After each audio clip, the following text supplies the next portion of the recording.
Just turn a couple of things on, flip some switches. Imagine not actually being ready when you go live. Yeah, well, that's it's just what I happen to do pretty often actually.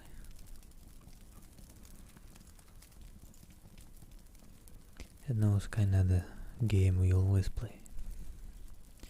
When will Twitch send out notifications? No, we wait.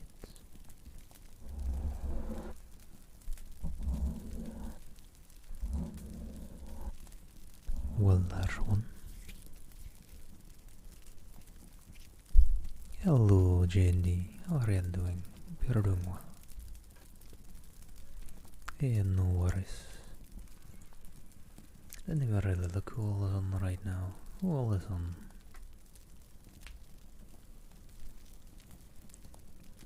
Just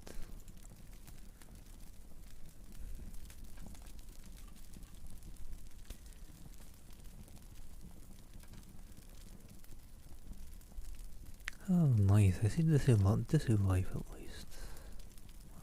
Oh, you're probably over at Judge World, right?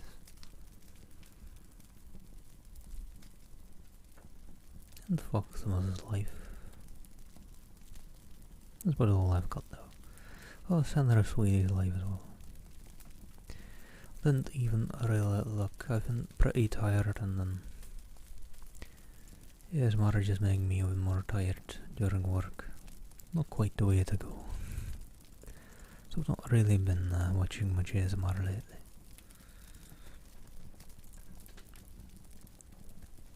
But thank you for a lyric, JD. Much love to you. And good luck with modding. Take care.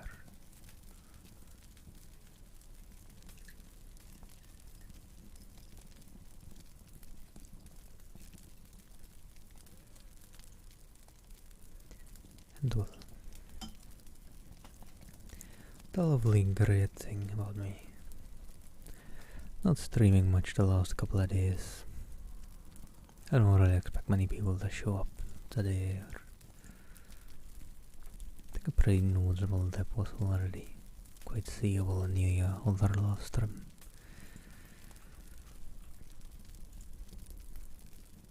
Even when inconsistent, it is good for numbers if you're at least on quite a lot of times. So yeah, getting sick right there and then last weekend, not a great plan.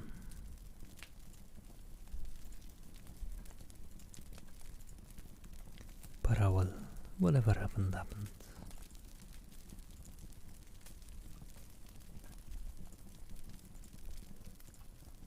And that's Discord. Nice, good to see.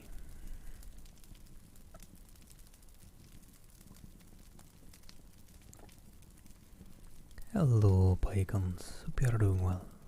Good day, good day. You're starting off with a little bit of chatting. I'll get into reading in a bit.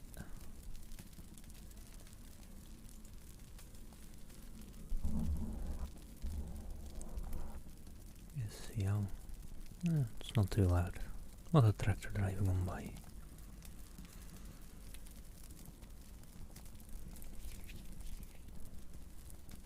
Need to maybe figure out a bit more with the mic stand. Maybe just look at different mic stands.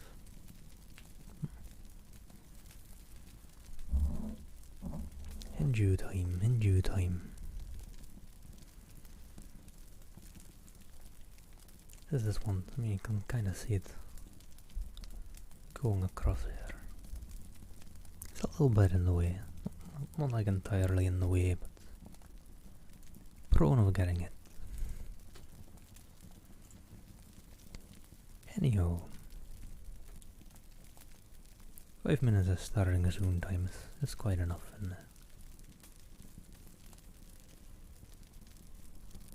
Just maybe quickly check. I think I hear a trap fly in here. Let me quickly give it a look. It's probably a fly.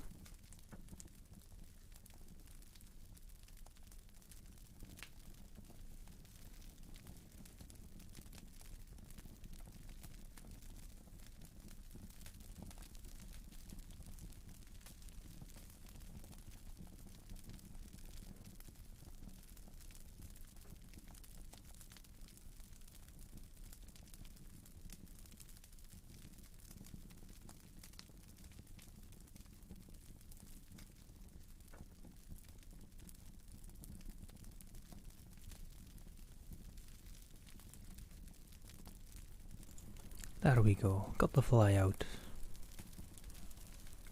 Hope he doesn't come back in again, but window's closed. Hope not. Anyways, as I was saying, let's jump back into Star Hunter, the lovely sci-fi book by Norton. It's been a pretty nice read so far. It's kinda easy reading, just nice and easy. Nice contrast to Pride and Prejudice. At last, I ended off on the end of chapter 6, so time to jump into chapter 7. And hello there, miss. Hope you're doing well. Good day, good day.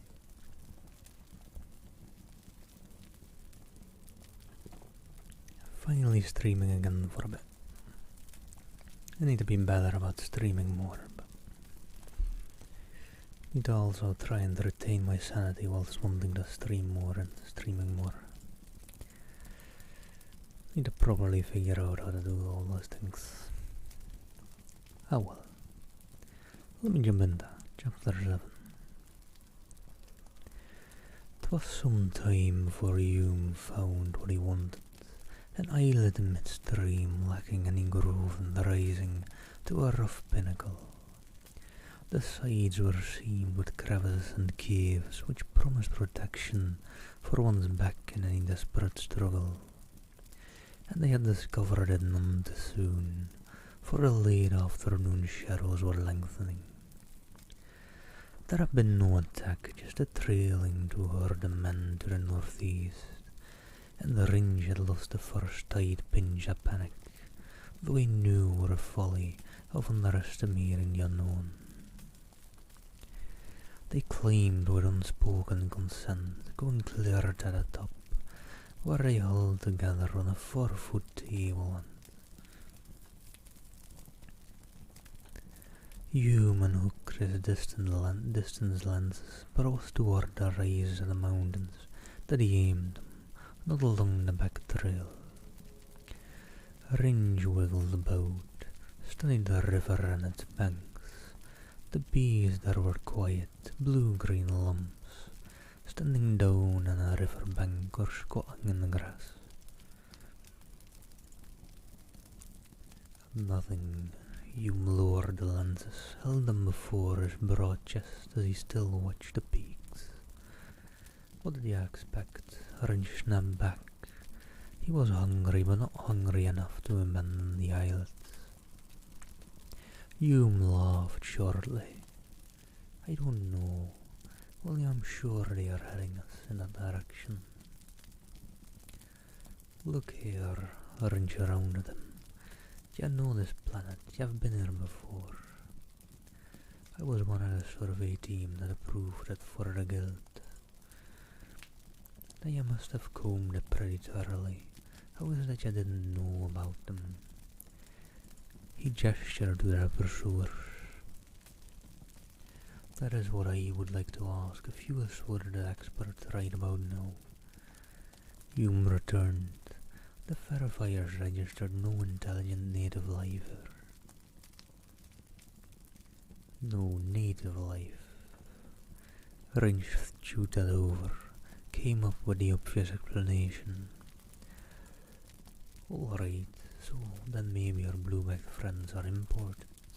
Suppose someone's running a private business of his own here and wants to get rid of visitors. Hume looked thoughtful. No. He read not enlarge upon his negative. Sitting down, he pulled a cylinder container from a belt loop and shook out 4 tablets, handing 2 to Wrench, mouthing the others. Vira blocks, good for 24-hour substance. The iron rations depended upon by all exploring services did not have the satisfying taste of real foods. However, Wrench swallowed them dutifully before he descended with Hume to river level. The hunter splashed water from the stream into a depression in the rock and dropped a pinch of clarifying powder into it. With the dark, he announced, we might be able to get through their lines. You believe in that? Hume laughed. No, but one doesn't overlook the factor of sheer luck. Also, I don't care to finish up at the place they may have chosen for us. He tilted his chin to study the sky. We'll take watches and the rest in turn. No use trying anything until it is dark, unless they start a moving. You take the first one.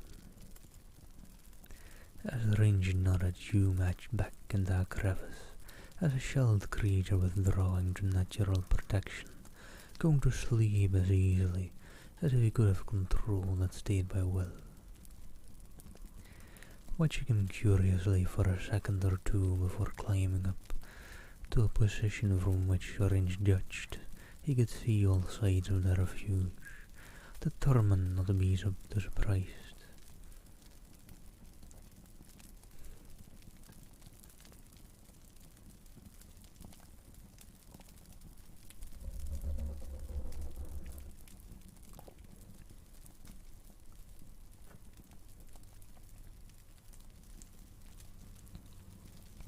Oh, thank you, Misk. Enjoy it.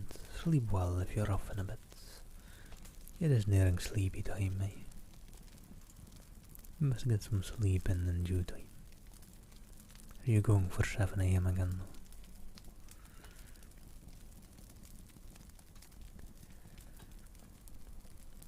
The watchers were crouched down, waiting with that patience which had impressed him from his first sight at a camp centuries back in the forest. There was no movement, no sound. They were simply there, on guard, and Range did not believe that the darkness at night would bring any relaxation of that vigilance. He leaned back, feeling the grit of the rocky surface against his bare back and shoulders. Under his hand was the most efficient and formidable weapon known to the frontier worlds. From this post he could keep the enemy under surveillance and think.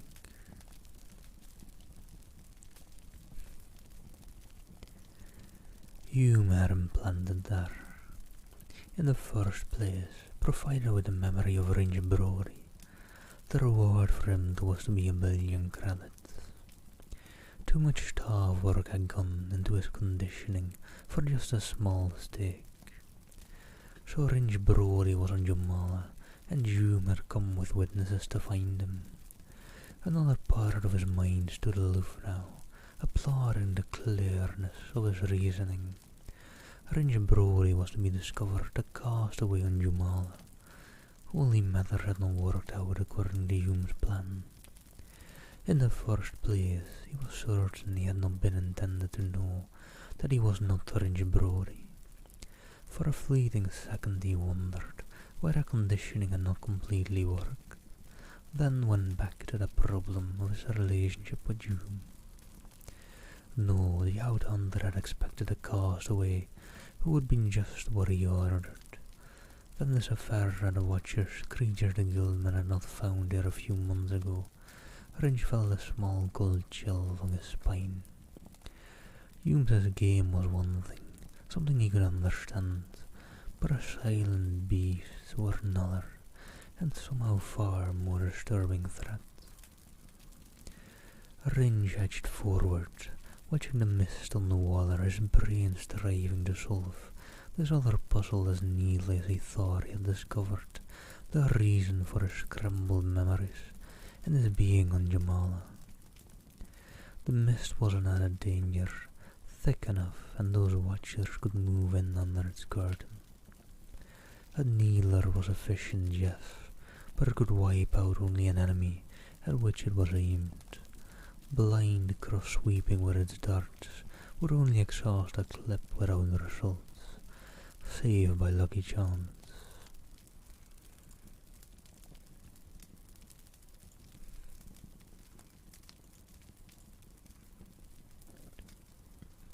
On the other hand, suppose they could turn that same grey haze to their own advantage, use it to blanket their withdrawal.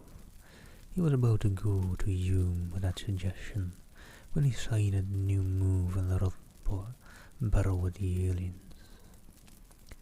A winkle light, two more blinking, following the erratic course by the pool of the stream, all bubbling along toward the rugged coastline of the islands. Those had appeared out of nothingness as suddenly as the globes when this chase had begun.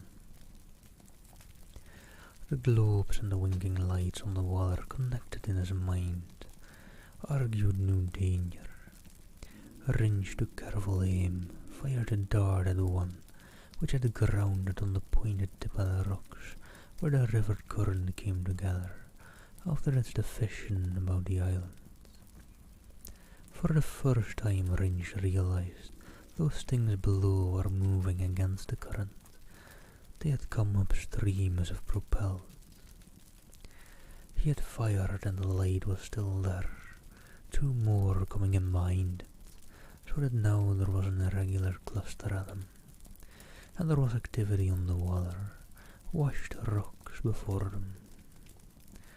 Just as the scavengers had moved ahead of the globes on land, so now aquatic creatures had come out of the river, were flopping higher on the islet, and those lights were changing colour, from white to reddish yellow. Ringe crawled, with one hand in a rock crevice, found a stone he had noted earlier.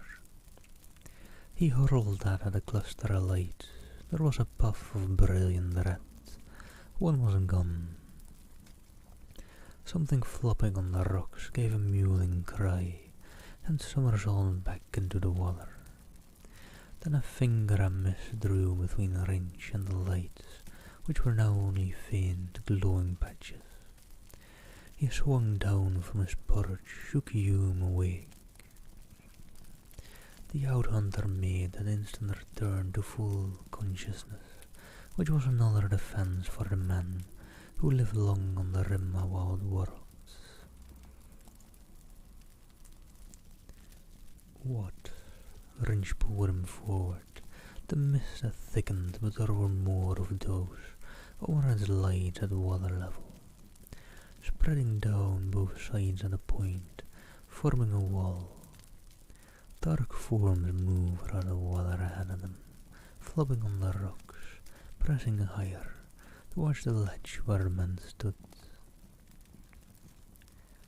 Those globes, I think they're moving in the river now.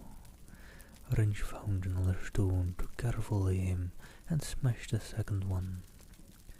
The needle had no effect on them, he reported. Stones do, but I don't know why.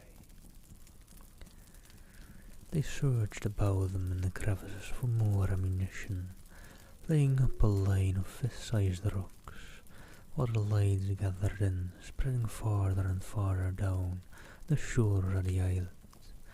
Hume cried out suddenly, and aimed his ray tube below.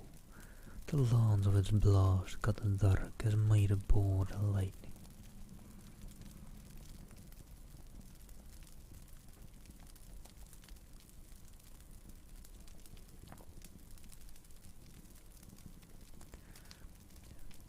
With a shrill squeal, a blur of shadow detached from the slope immediately below him.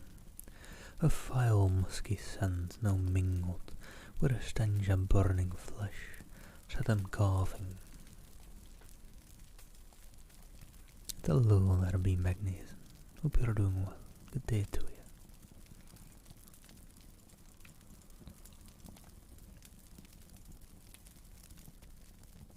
A water spider Hume identified, if there had driving doors I wouldn't up at. He fumbled at his equipment belt and then tossed an object downward to disintegrate in a shower of fiery sparks. Wherever those sparks touched rock or ground, they flared up in tall, thin columns of fire, lighting up the nightmare on the rocks and up the ledges. Ringe fired a needler, Hume's ray tube flashed and flashed again. Things squealed or grunted or died silently, while clawing to reach the upper ledges. He could not be sure of the nature of some of those things. One-armed and clawed as the scavengers, was nearly as large as a water-cat, and the furry, man-legged creature with double jaw had bore also a ring of phosphorescent eyes set in a complete circle about its skull. They were alien life rooted out of the water. The light, smash the light, Hugh murmured. Ringe understood the light had driven these attackers out of the river. Put out the lights and the boiling broth of water dwellers might conceivably return to their homes. He dropped the kneeler, took up stones, and set about the business of finishing off as many of the lights as he could.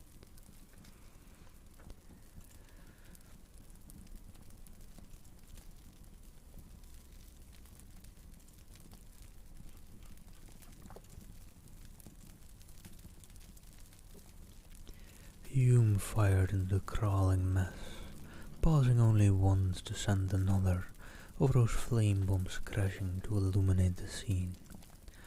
The water creatures, bewildered, clumsy out of their element, were so far at his mercy.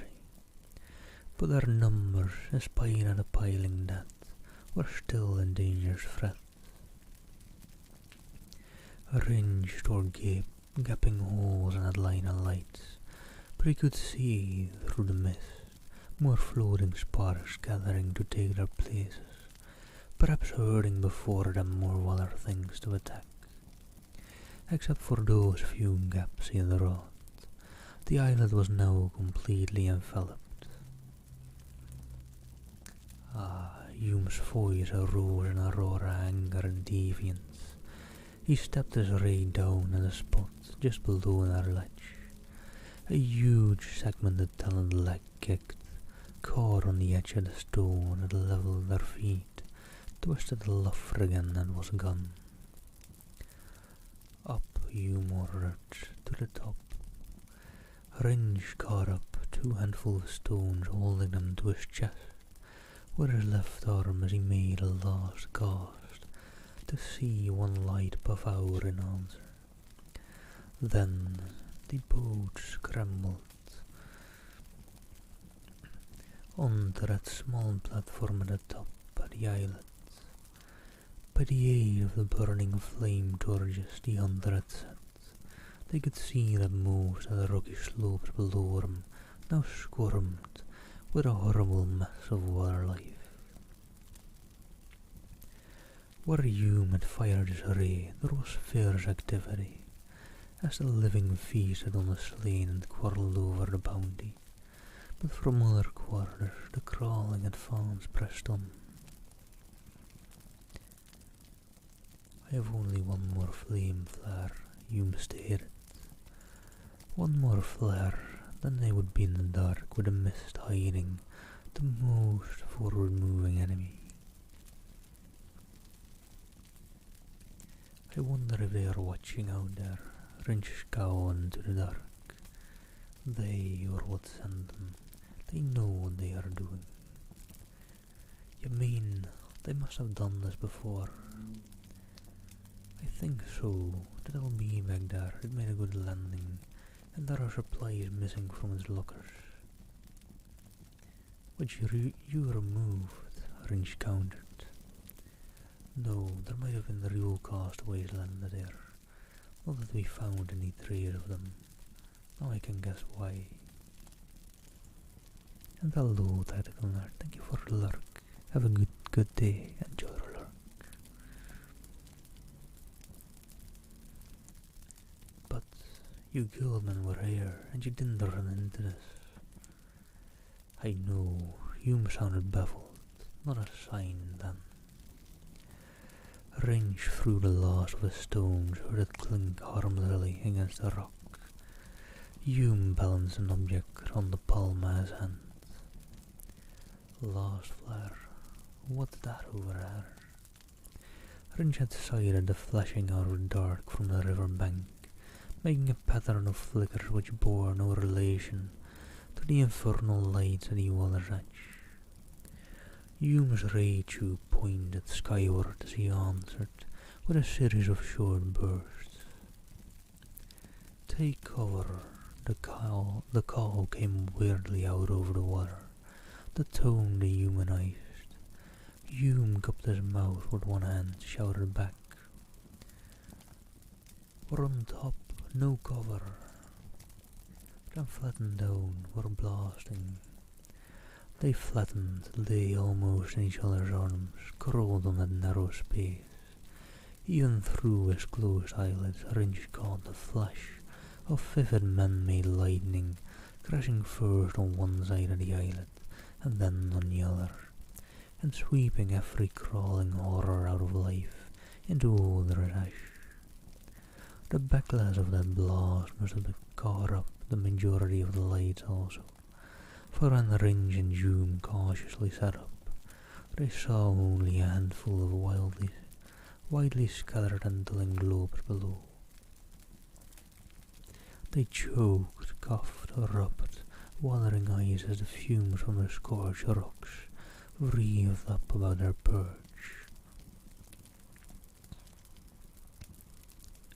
"Flitter with lifeline above you." That voice had come out of what could have been empty air over their heads. A gangling line trailed across their bodies, a line with a safety belt locked to it, and a second was uncoiling in a slow loop as they watched. In unison they grabbed for those means of escape, buckled the belts about them. "Haul away," Hume called.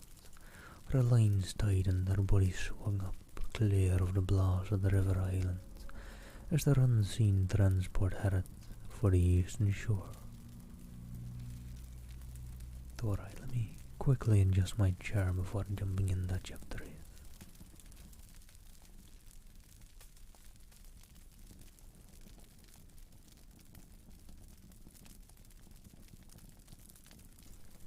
And stretch my back a little bit.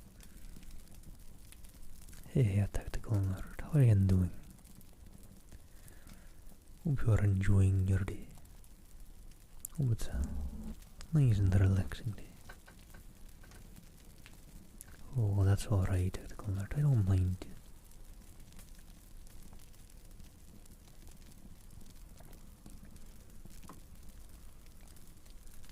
But yeah, in between chapters is a good space for talking as well. I'm doing good.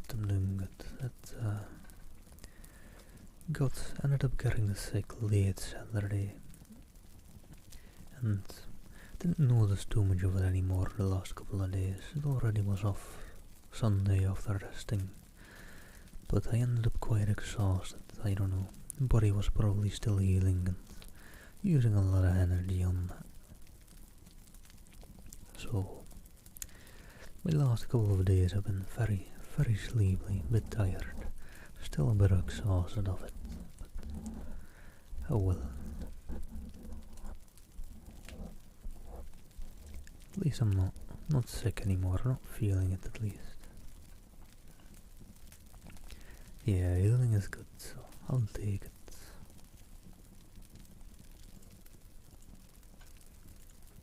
I'll quite gladly take it, I don't mind. But yeah, I also wanted to stream quite a bit more than this, so trying to make a bit of a comeback with that. Do it a bit more often, try and pick up the pace a little bit. Although I should probably not do as many of those 12-hour streams on Saturdays and Sundays anymore. It's kinda just take the whole day away from me. Mostly I also have chores to do and other things.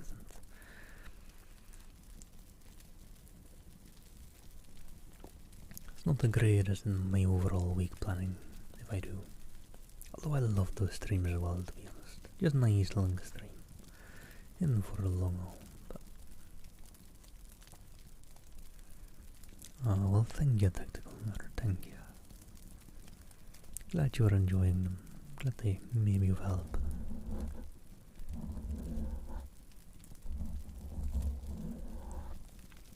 But alright. Let me jump over into chapter 8. I actually don't know if I'll be able to either finish the book or I don't really want to leave off on a point where we're like near the end of the book, but not quite there. If I leave a bit of the book, I want to leave like a couple of chapters. But there ain't that much chapters left either. Well, there's a couple of chapters left. It goes to chapter 13. Which I may not be able to finish today. I don't know what I'm doing with dinner. My dad may make dinner. Bring it to. I've not heard anything about that yet. We'll see down the line. Time to jump into chapter 8.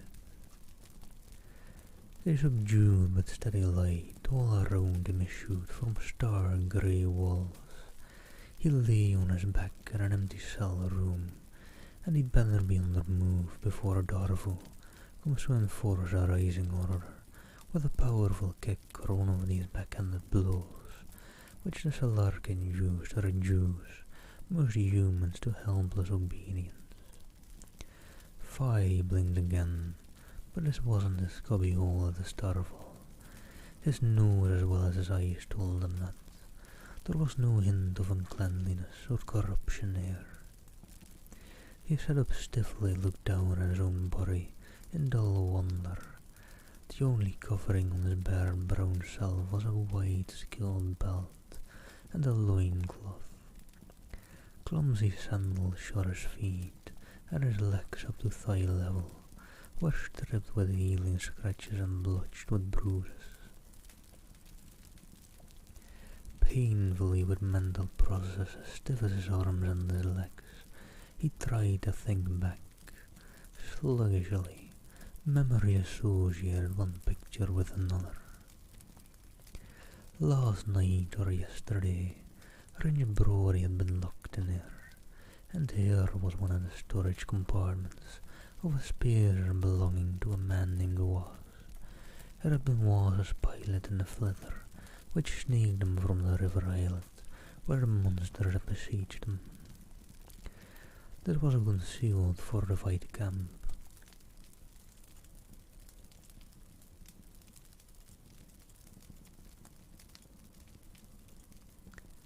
Sorry about that. Steam thought a notification important enough to suddenly take focus over everything. Where was I? This was a concealed fortified camp, Was's hideout, and he was a prisoner with a very uncertain future, depending upon the will of the Veep and a man named Hume. Hume the out-hunter had shown no surprise when Was stood up in the lamplight to greet the rescued. I see you have been hunting. His eyes had moved from Hume to Ringe and back again. Yes, but that does not matter. The hunter had returned impatiently. No, then what thus? This is not a free world. I have to report that. Get my sifs off planet before something happens to them. I thought all the furry worlds were certified as free. Was countered. This one isn't. I don't know how or why, but that fact has to be reported and the sifs lifted. Not so fast. Was's voice had been quiet, almost gentle. Such a report would interest the patrol, would it not? Of course, Hume began, and then stopped abruptly. Was smiled. You see, complications already. I do not wish to explain anything to the patrol, nor do you either, my young friend, when you stop to think about what might result from such explanations. There wouldn't have been any trouble if you'd kept away from Jumala. Hume's control had returned, both voice and manner were in the right rein. Weren't Roval's reports explicit enough to satisfy you? I have risked a great deal on this project, water plight. All is over as well from time to time for a Phoebe to check upon his field operatives. Men do not grow careless when personal supervision is ever in mind, and it is well that I did arrive here, is it not, Hunter? Would you have preferred remaining on the island? Whether any of our projects may be salvaged is a point we must consider, but for the moment we make no moves. No, Hume, your ships will have to take their chances for a time. And if there is trouble, Hume challenged him, a report of an alien attack will bring in the patrol quickly enough. You forget Rovald was corrected. The chance that one of your ships can activate and transmit from the spacer is remote, and Rovald will see that it is impossible. You have picked up Brody, I see. Yes. No. What I possessed him at that moment to contradict. He had realized the folly of his outburst the moment Was had looked at him. This becomes more interesting, the Phoebe had remarked, with a deceptive gentleness. You are Ranger Brody, cast away from the Largo Drift, are you not? I trust that Outlander Hume has made plain you are concerned with your welfare. Gentlewoman Brody. I'm not Brody. Having taken the leap into the dangerous truth, he was stubborn enough to continue swimming. I find this enlightening indeed. If you are not Brody, then who are you? That had been it. At that moment he couldn't have told Was who he was. Explained that his patchwork of memories had gaping holes. And you, Outhunter, Was a reptilian regard had moved again to you. Perhaps you have an adequate explanation for this discovery. None of his doing, he burst out. I remembered. Some inexplicable emotion made the Ridge defend Hume. Hume laughed, and there was a reckless edge to that sound. Yes, Was, your attacks are not as good as they pretend to be. He didn't follow the pattern of action they set for him. A pity, but there are always errors when one deals with a human factor. Peak. One of the other three men moved toward him. You will escort this young man to the spacer. See him safely stowed for the present. Yes, a pity. Now you must see just how much can be salvaged. Then fire had been brought into the shop, supplied with a ration container, and left through himself within his bare-walled cabin to meditate upon the folly of talking too freely. Why had he been so utterly stupid? Phoebe of Was's caliber did not swim through the murky channels of the Starfall, but her general breed had smaller but just as vicious representativeness there, and he knew her man for what he was, ruthless, powerful, and thorough. And hello, little Frosty, thank you for the follow. Hope you're doing well. Good day, good day.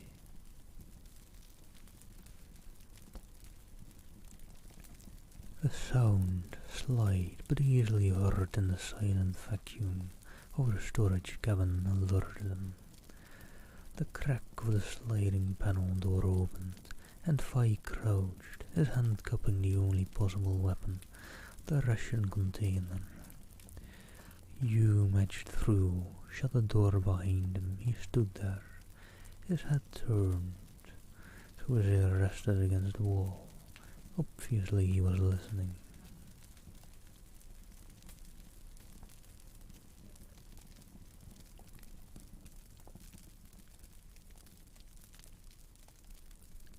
You brain-smooth idiots.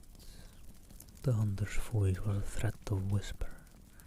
Why couldn't you have kept that swinging jaw of yours closed last night? Now listen and listen good. This is a slim try, but it's one we have to take. If I was startled into asking. Yes, by rights I ought to leave you right here to do the rest of your big brave speech making for war's benefit. If I didn't need you, that's just what I would do. If it weren't for those civs. His head snapped back, cheek to panel, he was listening again. After a long moment his whisper came once more. I don't have time to repeat this.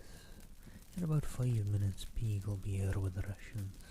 I'll leave this door unlatched. There's another storage cabin across the corridor. See if you can hide there and then trick him into getting in there. And lock him in. Got it? Fine on it. Then make for the exit port here. He snapped a packet loose from his belt. There's a flare pack. You saw how they worked on the island when you get on the ramp beyond the arm lamp. Throw this.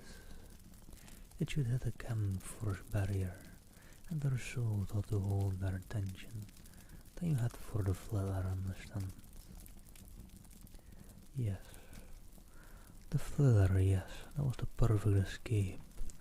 With a camouflage barrier on, any fugitive could only break out by going straight up.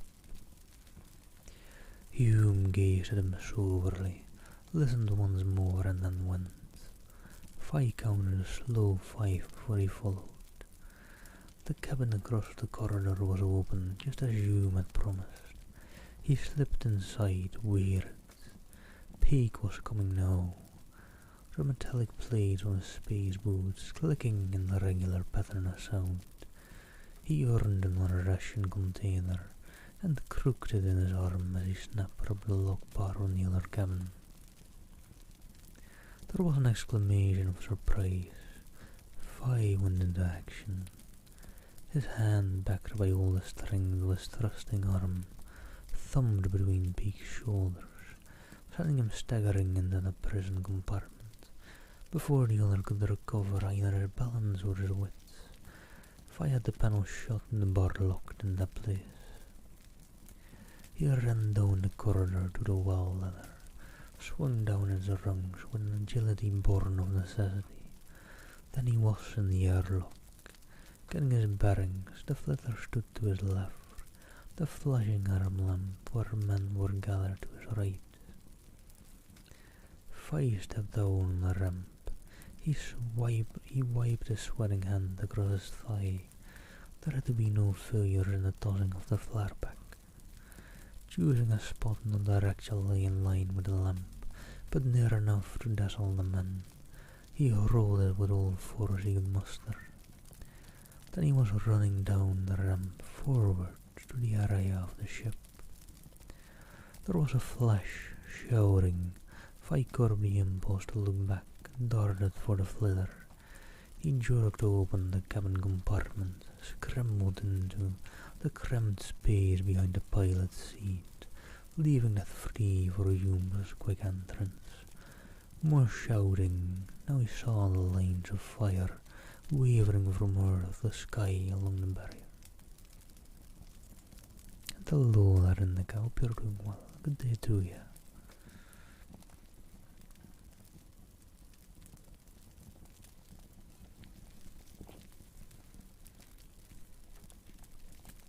A black shape put on a burst of speed, was silhouetted against the flaming wall, then paused the spacer and grabbed at the open cockpit and slid in behind the controls.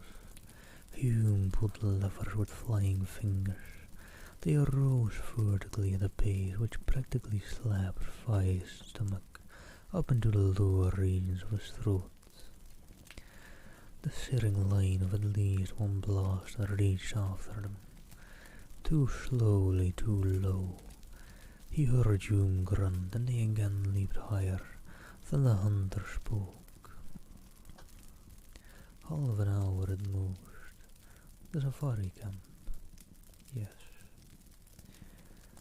They no longer climbed. The flitter was boring afterwards on a projectile flight into the dark of the night.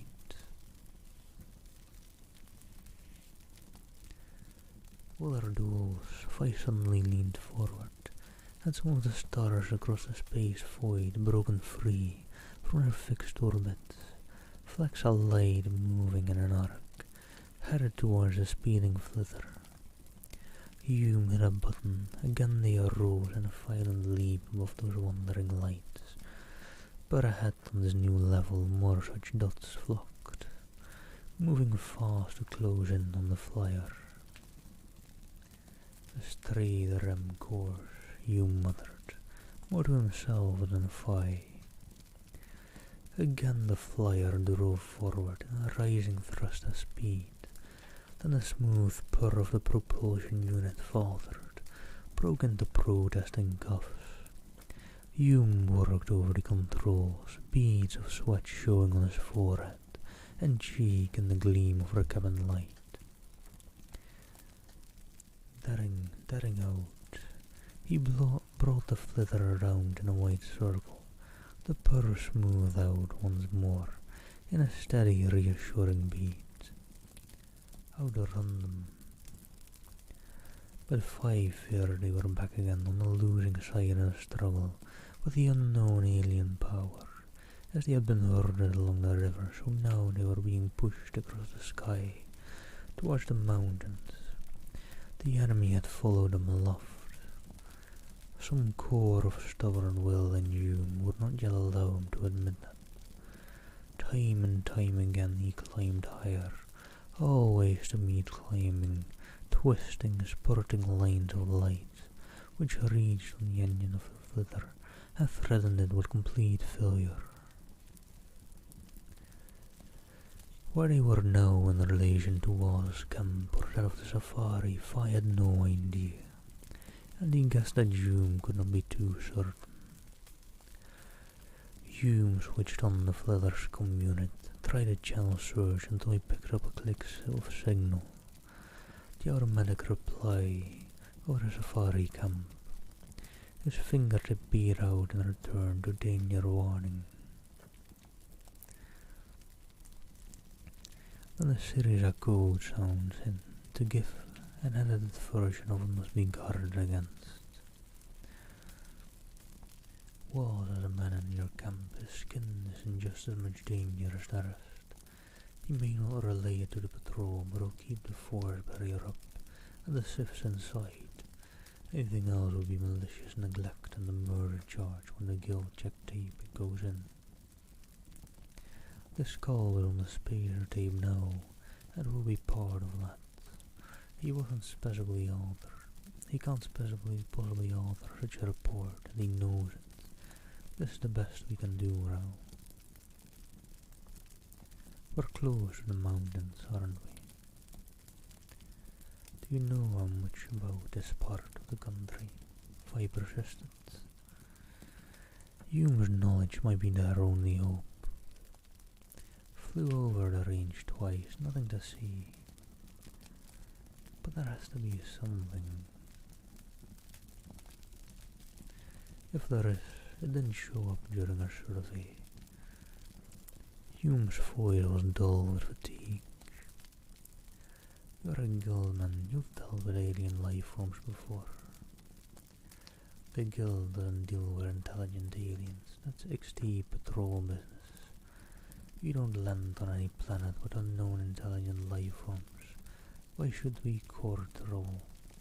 Couldn't run a safari in under those conditions. XT certified Jamala as a wild world. Our survey confirmed that. Someone or something landed here after you left. I don't believe so. This is too well organized an action. And since we have a satellite guard in space, any ship landing would be taped and recorded. No such a record appeared on the guild screens.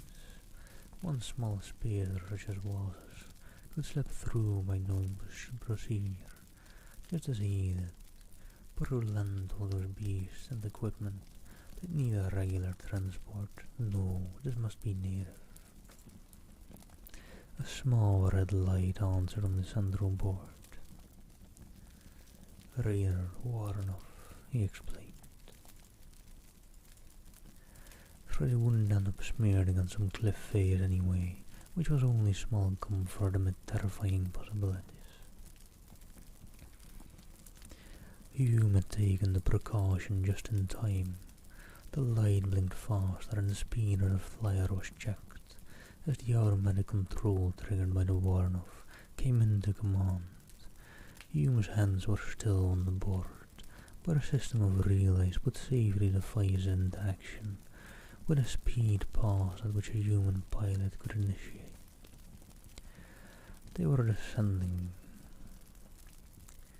and had to accept that, since the warn-off operating for the sake of the passengers had ruled that move best. The directive would glide the flitter to the best available landing. It was only moments before the shock gear did touch surface, then the engine was silent. This is it, Hume observed.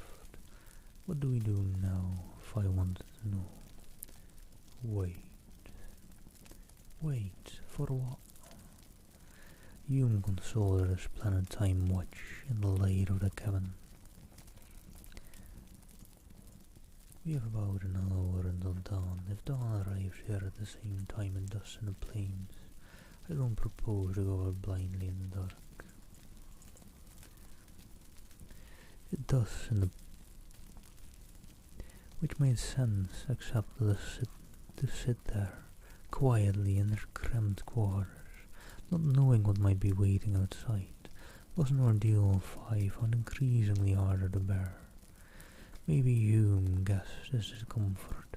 Maybe he was following routine procedure, but he turned, thumbed open one of the side panels in fire compartment and took out the emergency supplies. Alright. As I did mention earlier, I am still quite exhausted from healing up. And I haven't eaten yet today, except for one apple. So maybe streaming without eating anything didn't help my energy either.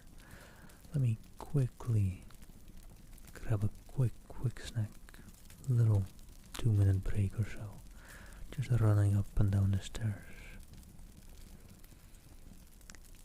And then I'll be back for maybe one chapter though, maybe not more than that. Then I have 4 other chapters for another stream tomorrow. Just quick streams whilst I heal on back up from being sick this weekend. Alright though. Let me see. It is in the right spot. Alright, I'll be right back. Give me a minute or two.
Alright, I'm back. I'm a bit blurry though. My webcam likes to do this if I leave for a bit. So let me just restart my webcam since I don't know, I can try fixing it through autofocus in a normal way, but it sometimes just doesn't like that.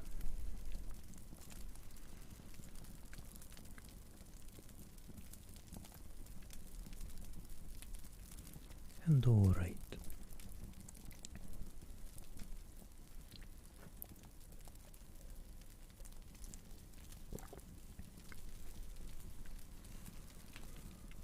Let me jump into chapter 9. And maybe that bit of food actually helped. Maybe I'll stream a bit longer than I was just thinking about. I do want to stream, but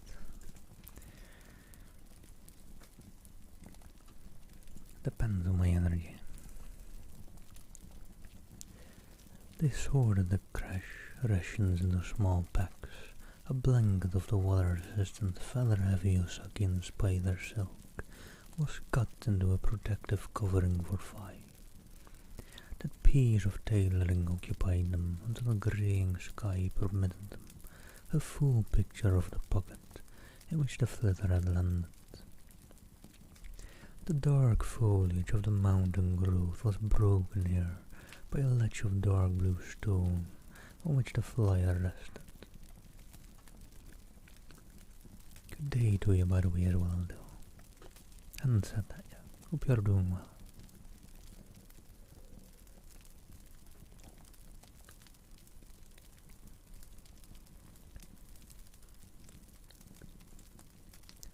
To the right was a shared drop, and the landslip cut away the ledge itself.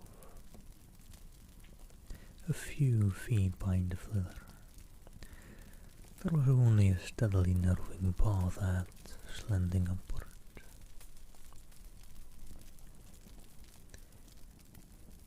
Can we take off again?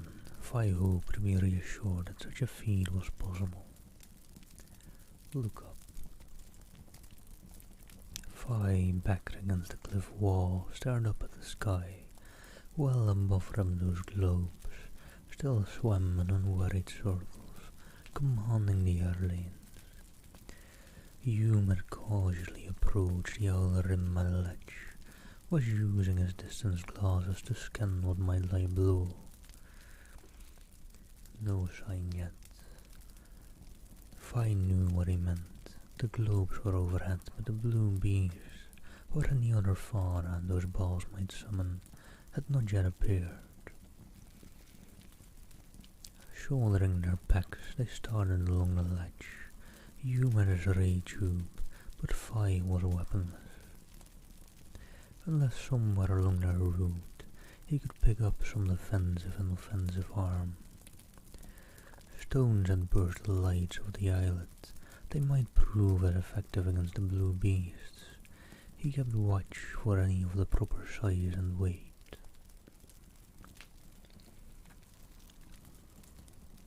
Ah yes, just fighting them with stones and...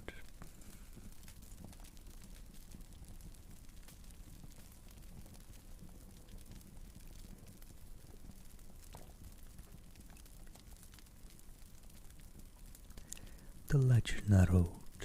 One shoulder scraped the cliff now as they rounded the pinnacle to lose sight of the flitter. But the globes continued to hover over them. We are still travelling in the direction they want, Fi speculated.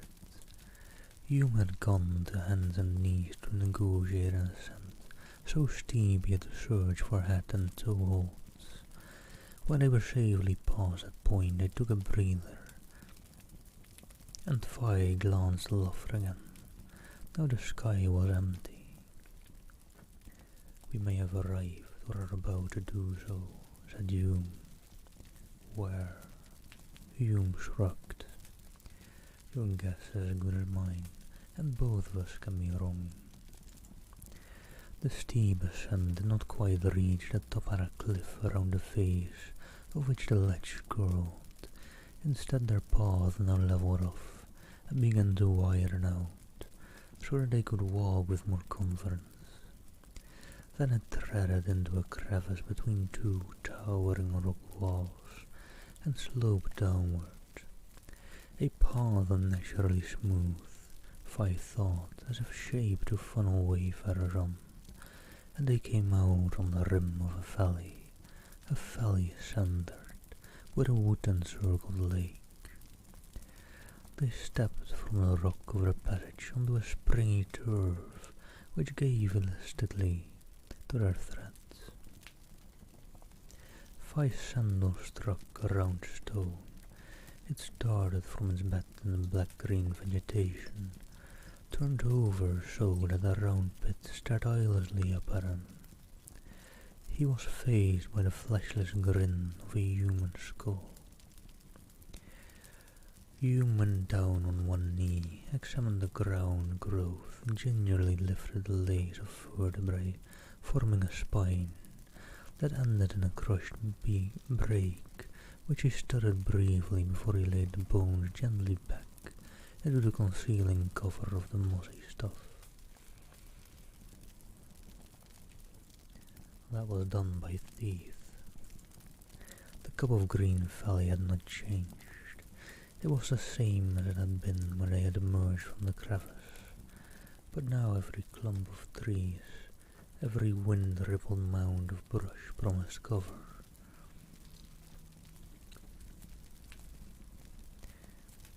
Fi moistened his lips, diverting his eyes from the skull. Weathered, Hume said slowly, must have been there for seasons, maybe planet years. A survivor from the LB. Yet his spot lay days of travel from that clearing back in the plains. How did he get here? Probably the same way we would have, had we not all up on that river island. Driven, perhaps, the lone human on Jumala hurried up into this dead-end valley by the globes or the blue beast. This process must have been in action for some time. Why? I can give you two reasons. Hume studied the nearest trees narrowly. First, for some purpose, whatever we are up against, once all interlopers are moved out of the lowlands into this section, either to imprison them or to keep them under surveillance. Second, he hesitated. Fi's own imagination supplied a second reason, a revolting one he tried to deny to himself, even as he put it into words. That broken spine. Food. Fi wanted Hume to contradict him, but the hunter only glanced around, his expression already a sufficient answer.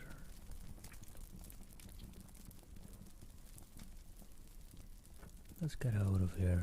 Fi was fighting down panic with every ounce of control he could summon, trying not to bolt for the crevice, but he knew he could not force himself any farther into that sinister valley.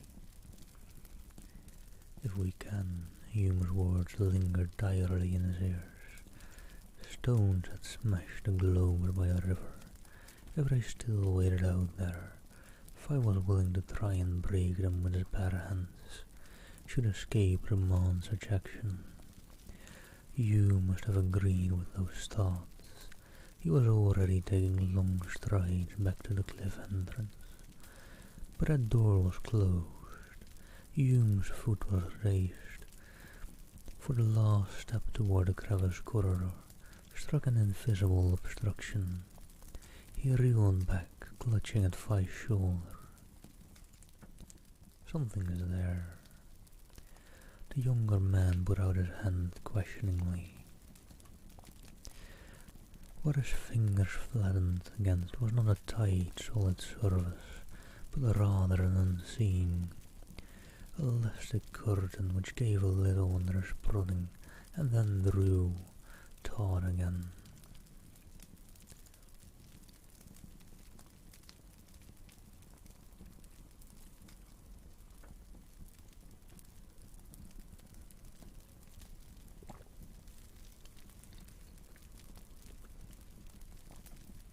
Together they explored by touch what they could not see. The crevice through which they had entered was now closed, with a curtain they could not pierce or break. Hume tried his ray tube. They watched thin flame run up and down that invisible barrier but not destroy it. Hello there, Lizzie. Hope you're doing well. Good day to you. And good morning-ish. You've probably been awake for a bit, but good morning.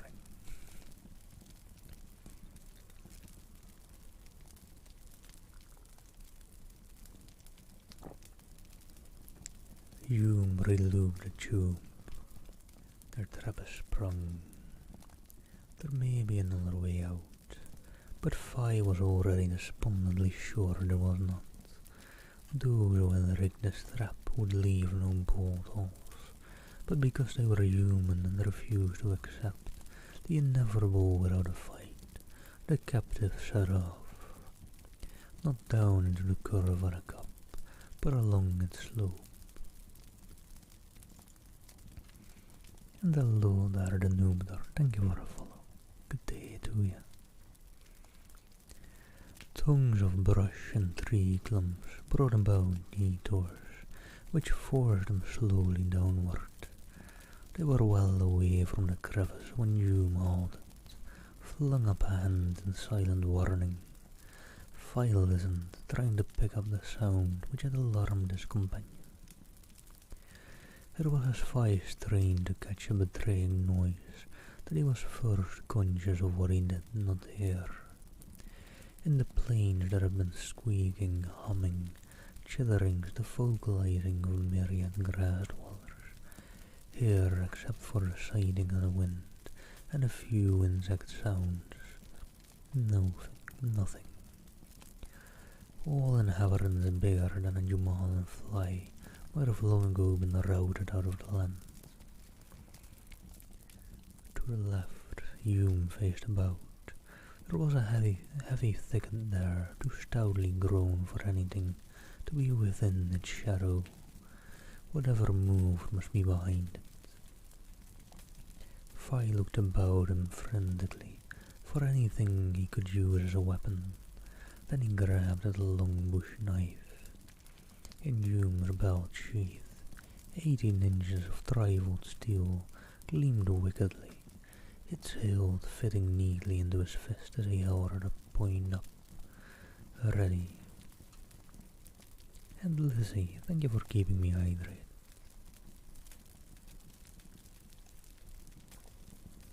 And probably a good idea. Hume advanced on the bush in small steps, and Fi circled to his left a few paces behind. The hunter was an expert with ray tube. That too was part of the necessary skill of a safari leader. But Fi could offer other help. He shrugged out of the blanket pack he had been carrying on his back, tossed that bird on the hat. And hello there, give me. Thank you for the follow. Hope you're doing well. Out of cover charges 3 coverets to land on the bait. Hume blasted. Was answered by a watercat's high-pitched scream. The feline writhed out of its life in a stench of scorched fur and flesh. As Fire retrieved his clawed pack, Hume stood over the dead animal. Odd. He reached down to grasp a still twitching foreleg, stretched the body out with a sudden jerk. It was a giant of its species, a male larger than any he had seen, but a second look showed him those ribs, starting through mangy fur, invisible hoops, the skin tied over the skull far too tight. The watercat had been close to death by starvation. Its attack on the men probably had been sparked by sheer desperation. A starving carnivore in a land letting the normal sounds of small birds and animal life in a valley used as a trap. And nice, good luck with Valheim. I've yet to kind of see any gameplay of it. I need to check that game out sometime. And hello, little Polo. How are you doing? Hope you're well.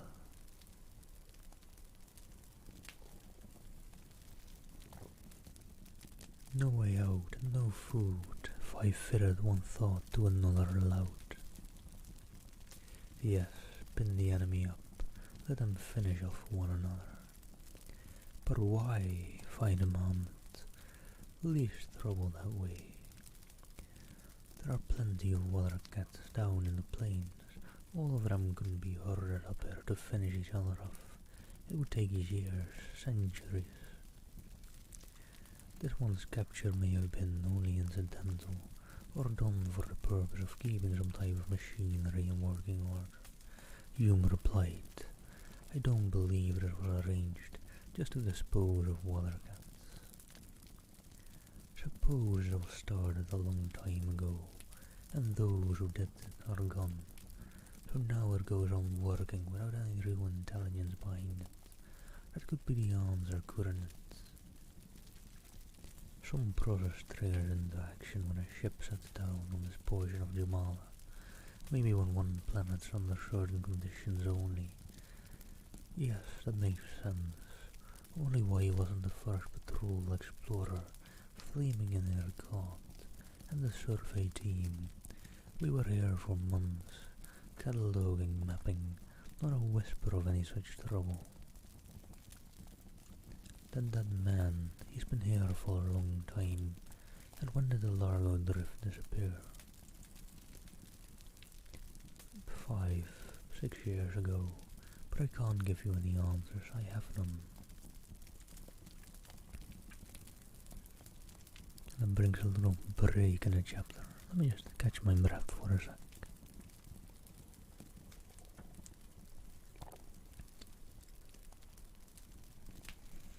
And remarkable now. Interestingly easy, they kept most of the alien creatures in this. It's just, oh yeah, there's water cats on this planet, and water spiders, you know, just those creatures you're used to, not living in water. Yeah, there's a water variant of them on this planet. Nice and easy. This book is very, I don't know, just light reading like that. I kind of like it. And hello, Dylan, by the way. Thank you for the follow. Hope you're doing well. But yeah, I don't know. It might be not too imaginative or whatever. It's very fun when a book also has a full description, very detailed into their alien creatures or the likes, but I kind of like just the easiness of this one as well. But alright, let me continue with the chapter. It began as a low hum, hardly to be distinguished from the distant howling of the wind. Then it slid up skill until the thin wail became a ululating scream torturing the ears, dragging out of hiding those fears of a man confronting the unknown in the dark. Hume tugged at Vi, drew the other by force back into the brush, scratched, laced raw. By the whip of branches, they stood in a small hollow, with a drift of leaves high about their ankles, and the hunter pulled into the place. The portion of growth they had dislodged in their passage into the thicket's heart. Through gaps they could see the opening where lay the body of the water cat. The wail was cut off short, that cessation in itself a warning, Vi's body touching earth with knee and hand as he crouched, picking up a vibration. Whatever came towards them walked slowly and heavily. Did the smell of death draw it now, or had it thrilled them from the closed gate? Hume's breath hissed lightly between his teeth.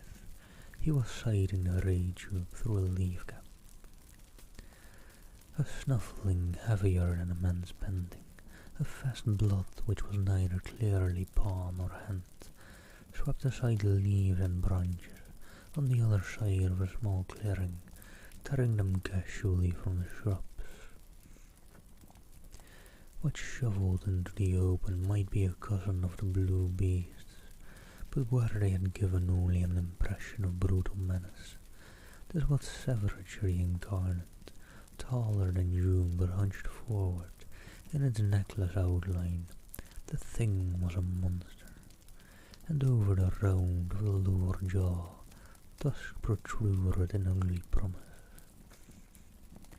And hello there, Dominic. Thank you for the follow. Hope you're doing well.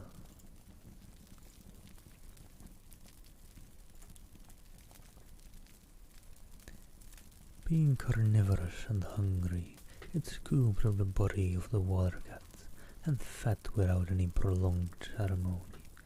Fire remembering the crushed spine of the human skeleton was sickened. And thank you for the follow as well, Naylane. Hope you're doing well. Done, it reared on hind feet once again. The pear-shaped hat swung in their direction. Fi was half certain he had seen the tube nose expand to test the air and send them. Hume pressed a button of the ray tube. That soundless spear of death struck in midsection of the barrel body. The thing howled, threw itself in a mat, forward rush in their bush. Hume snapped a second blast at the head, and the fuss covering it blackened. Missing them by a precious foot, the creature clashed straight in through the thicket, coming to its knees, writhing in a rising chorus of howls. The men broke out of cover, raced into the open where they took refuge behind the chimney of a rock, half detached from a parent cliff. Down the slope where the bushes were still wildly agitated. What was that? Fi growled between sobbing breaths. Maybe a guardian or a patrol station to dispose of any catch. Probably not alone either.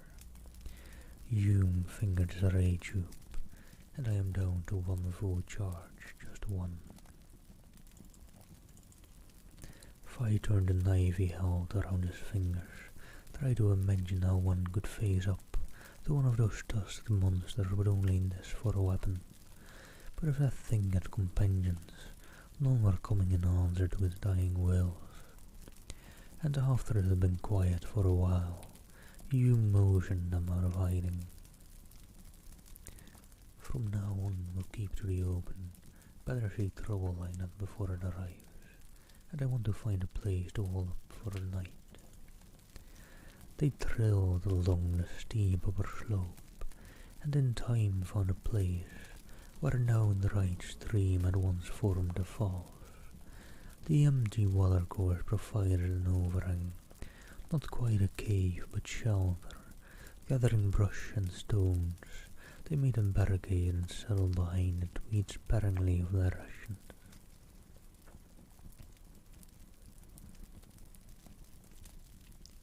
Water, a whole league of it down there. The worst of it is that water supply in a dry country is just where hunters congregate. That lake's entirely walled in by woodland and provides cover for 1,000 ambushes. We might find a way out before our water bulbs fill, Fi offered. Hume did not answer directly. A man can live for quite a while on very thin rations, and we have tablets from the flitter emergency supplies. But he can't live long without water. We have 2 bulbs, which stretching that is enough for 2 days, maybe 3. We ought to get completely around the cliffs in another day. And if we do find a way out, which I doubt, but we're still going to need water for the trek out, it's right down there waiting, until our needs greater than either our fear or our cunning. And hello there, ITXO, thank you for the follow. And yeah, I hear that quite a bit. It's because the soft spoken, I swallow a lot of syllables and words. In the end, a lot of syllables, they're unnecessary anyways, right?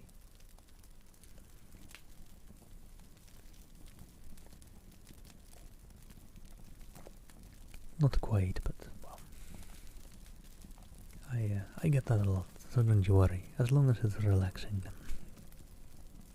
or it's amazing,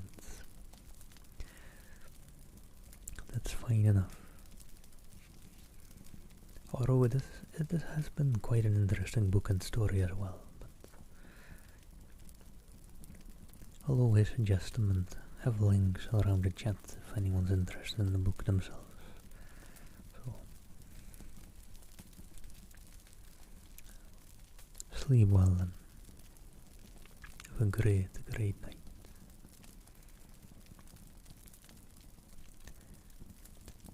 And after that, Fi moved impatiently, his blanket-clad shoulders scraping the rock at their backs. You don't think we have a chance? Well, we aren't that, and as long as a man is breathing and on his feet, with always wits in his skull, he always has a chance. I've blasted the world without stacked high on the other side of the board. He flexed that plaster flesh hand which was so nearly human, and yet not by a fraction which had changed the course of his life. I've lived on the edge of the big blackout for a long time now. After a while you can get used to anything. One thing I would like, to get at the one who set this trap, commented Fi. Hume laughed with dry humour. After me, boy, after me, but I think we might have to wait a long time for that meeting. And that is chapter 9. And actually I'm feeling quite well after that bit of food, which actually, maybe I could have known I hadn't eaten anything yet today, and we're getting plenty into the evening. Could have guessed that maybe me being low on energy now might have also just been me not eating.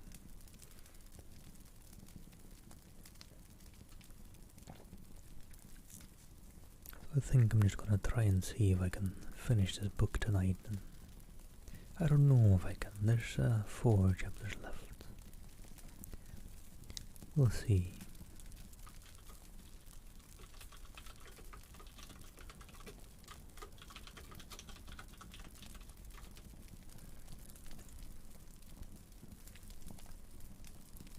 Chapter 10. Fi crawled weakly from the area of a rock outcrop. The sun reflected from the cliffside was a lash of fire across his emaciated body. His swollen tongue moved a pebble back and forth in his dry mouth. He stared dimly down the slope to that beckoning platter of water open under the sun, rimmed with a deadly woodland. What had happened? They had gone to sleep that first night under the ledge of the dried waterfall, and all over the next day was only a haze to him now. They must have moved on. Though he could remember nothing, save Hume's odd behaviour, dull-eyed silence was stumbling on as a brainless servile robot. Incoherent speech wherein was stumbling on.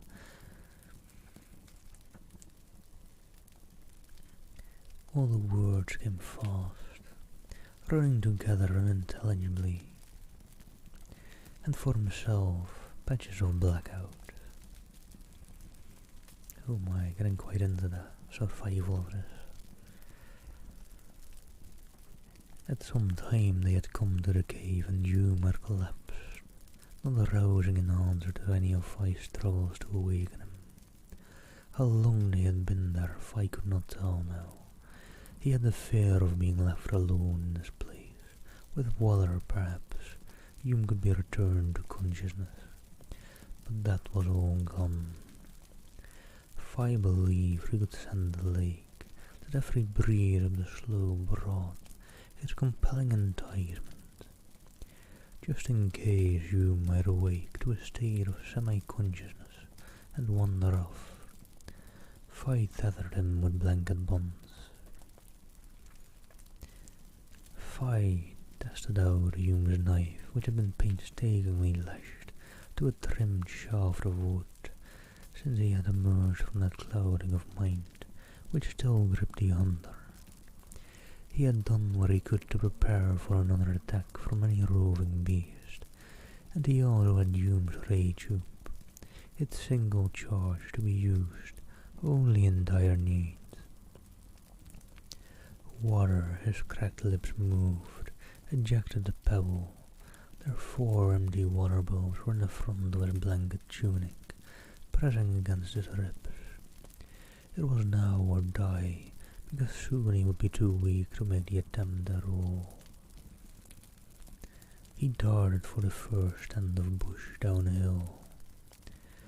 As the brooding silence of the valley continued, he reached the edge of the wood unhindered, intent on his mission with a concentration which shut out everything save his need and the manner of satisfying it. He squatted in the bush, eyeing the length of woodland ahead. Then he tried the only action he had been able to think out. That beast Hume had killed had been too heavy to swing up in trees, but Fay's own weight now did not prohibit that form of travel. With spear and ray tube firmly attached to him, Fay climbed into the first tree.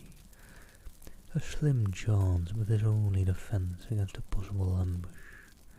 A wild outward swing brought him hard thudding to the next set of limbs. Then he had a piece of luck. A loop would find tied together a whole group of branches from one tree top to the next. Hand grips, balance, sometimes a walk along a branch. He threaded towards the lake. Then he came to a gap. With hands laced in the tendrils, Fay hunched to look down on a beaten ribbon of grey earth. A trail well used by the evidence of its pounded surface. That area had to be crossed on foot, but his passage through the brush below would leave traces. Only there was no other way. Fay checked the lashings of his weapon again before leaping. Almost in the same instant, his sandals had packed earth he was running. His palms skinned raw on the rough bark, as he somehow scrambled aloft once more. No more fines, but broad limbs shooting well out. He dropped from one to another, stopped for breath, listened. The dark gloom of the wood was broken by sunlight. He was at the final ring of trees. To get to the water he must descend again, but that trunk extended over the water. If he could run out on that and lower the bulb, it could work. Eerie silence, no flying things, no tree-dwelling reptiles or animals, no disturbance of any water creature on the unruffled surface of the lake. Yet a sensation of life, inimical life, lurking in the depths of the wood, under the water bore in upon him. Fay made a light leap through the bole of the dead tree, balanced out on it over the water, moving slowly as the trunk settled, a little under his weight. He hunkered down, poured out the third bulb tied fast to a blanket string. The water of the river had been brown, opaque, but here the liquid was not so cloudy. He could see snags of dead branches below its surface, and something else. Down in those turgid depths he made out a straight, rich running, with a throughness of line which could not be nature's unassisted product. The rich joined another in a squared corner. He leaned over, strained his eyes to fall through the murk, the farther extent of those two ridges.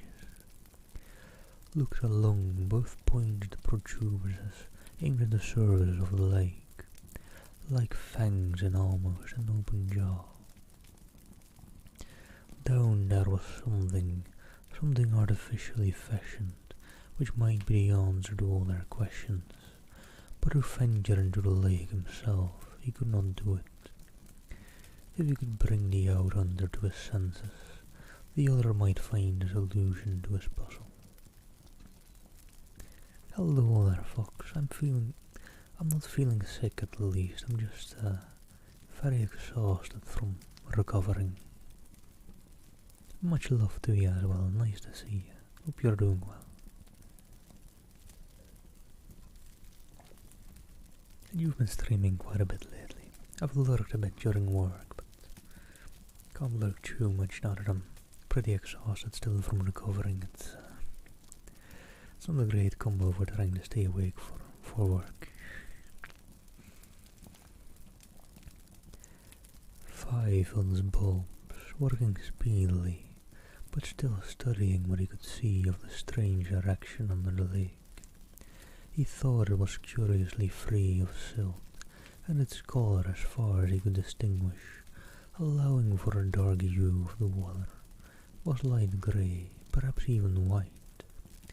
He lowered his last bulb. Down in the bleached forest of dead branches, well to one side of the mysterious walls, there was movement, a slow rolling of a shadow, so hidden by a stirring of bottom mud that Phi could not make out its true form, but it was rising to the bulb. Phi hated to lose a single precious drop once he might have the luck to make this journey unmolested. A second time the odds could be too high.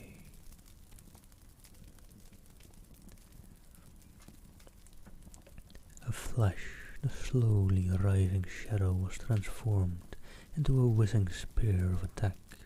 Phi snapped the bulb out of the water, just as a nightmarish, armoured head arose on a whiplash of coiled, skilled neck, and a blunt nose thudded against a tree trunk with a hollow boom. Phi clung to his perch as the thing flopped back into the deeper water from a froth of beaten foam, leaving a patch of odorous scum and slime to braceless the waterlogged wood. He ran for the shelter of trees to get away. This time there was no rear, no thump of feet in warning. Out of the ground itself, or so it seemed to, Phi startled terror, reared one of the tusked beasts. To reach his tree and its dubious safety, he had to wind past that chimera, and the creature waited with a semblance of ease for him to come to it. Phi brought around the spear, the length that a heifer might afford him a fighting chance, if he could send the point home in some vulnerable spot. Yet he knew that the beasts were hard to kill. The mouth opened in a wide grin of menace. Phi noted a telltale tightening of shoulder muscles. It was going to rush for him now, with his clawed forepaws out to rip. To wait was to code disaster. Phi shouted his battle cry, piercing the silence of the lake and wood. He sprang, aiming the spear point at the beast's protuberant belly, and then swerved to the side as the knife bit home, raking his weapon to open a gaping wound. The spear was jerked from Phi's hold, as both of those taloned paws closed on it. Then the creature put it free, snapped the haft in two. Phi fired a short blast from the ray tube before it could turn on him. Saw furth as a fire as he ran for the tree. Beneath its branches he looked back. The beast was pawing at the burning fur on his hat, and he had perhaps a second or two. He jumped and his fingers caught on a low-hanging branch. Then he made a superhuman effort, was up out of the path of the thing which rushed blindly for the tree, shrieking in frenzied complaint. The huge body crashed against the trunk with force, which nearly shook Fi from his hold. As the giant forepaws belaboured the wood, strove to lift the body from the ground, Fi worked his way out on another branch. In the end there was a shaking of that limb under him, which aided his swing to the next tree, and from there he travelled recklessly, intent only on getting out of the woods as fast as he could. And well, good day to you. Thank you for keeping me hydrated.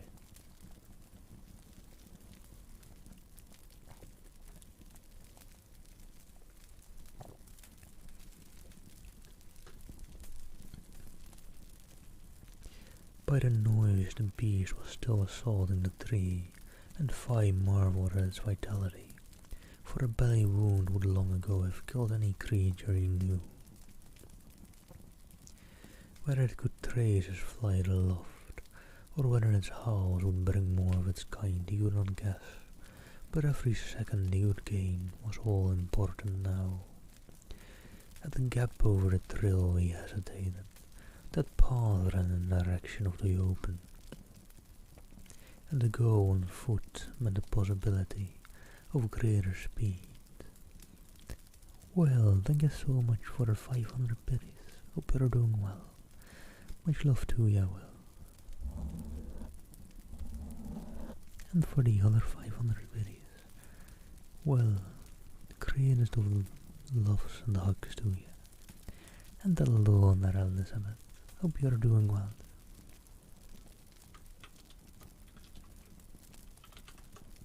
Well, what are you doing? Are you stuck in a loop?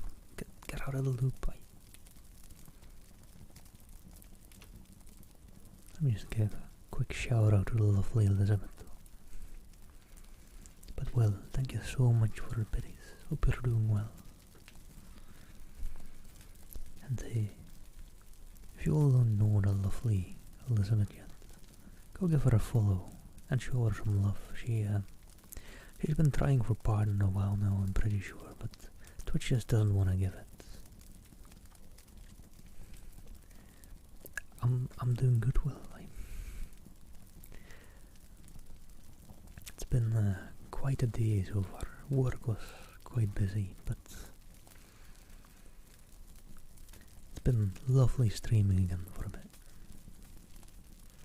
Oh, thank you, Elizabeth. I'm doing good. Hope you're doing great as well.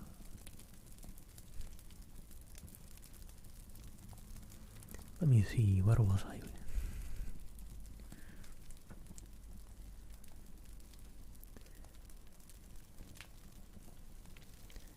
At the gap over the trail he hesitated.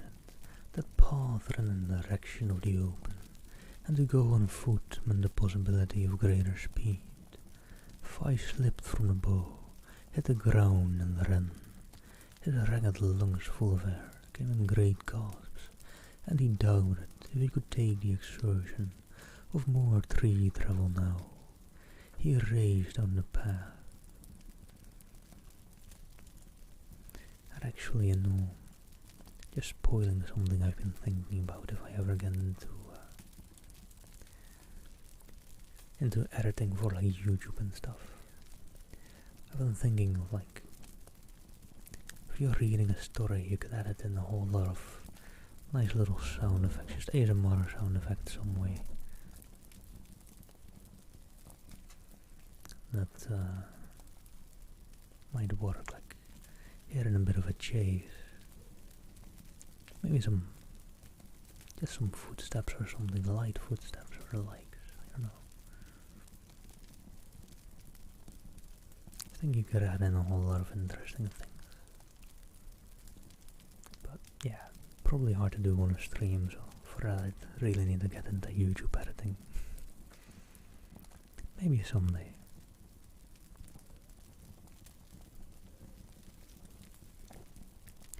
Those mewling cries were louder, he was sure of it. Now he heard the thump of the beast's blundering pursuit behind him, but its bulk and hurt slowed it. In the open he could find cover behind a rock, used the ray again. The trees began to thin. Five summoned power for a last burst of speed came out of the shadow of the wood, as might a dart expelled from a needler. Before him, upslope, was the closed door of the valley, and moving in from the left was another of the blue beasts. He could not retreat to the trees, but the newcomer was moving with the same ponderous self-confidence its fellow had shown earlier. Fye dodged right, headed for the rocks by the gap, as he poured himself into that temporary fortification, the wounded beast dragged out of the woods below. He thought it was blind, yet some instinct drove it after him. Shaking from fatigue, Fye steadied his forearm on the top of the rock, brought up the ray tube less than 2 yards away now was the deceptively open mouth of the gap. If he threw himself at that, would the elasticity of the unseen curtain hurl him back into the claws of the enemy? And hello there, Katie. Hope you're doing well. And actually, Katie, congratulations on hitting partner. I saw that over on Twitter. And I'm a bit shy on that stuff on Twitter. I just gave it a like and was like, congratulations, but I don't know. Yeah, big congratulations to lovely Katie. She makes some ASMR as well. If you don't know her yet, give her a follow. And sorry, thank you for the follow. Hope you're doing well.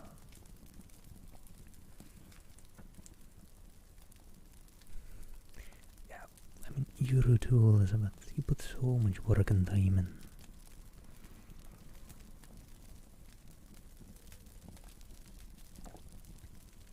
Oh, well, thank you, Katie. Hope you're having a nice lurk. Or had a nice lurk and are out of lurking now. And Baxley, thank you for the follow as well. Hope you're doing well.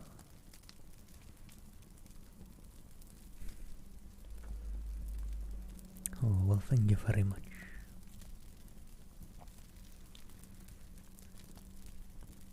Fye fired his blast at the head of the unwounded beast. It screeched throughout its arms, and one of those paws struck against its wounded fellow, with a cry that one flung itself at its companion in the hunt, and they tangled in a body-to-body battle, terrible in its utter ferocity.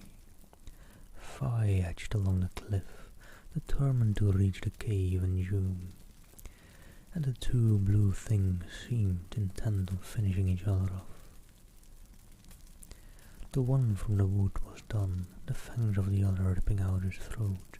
Tearing viciously, the victor made sure of its kill.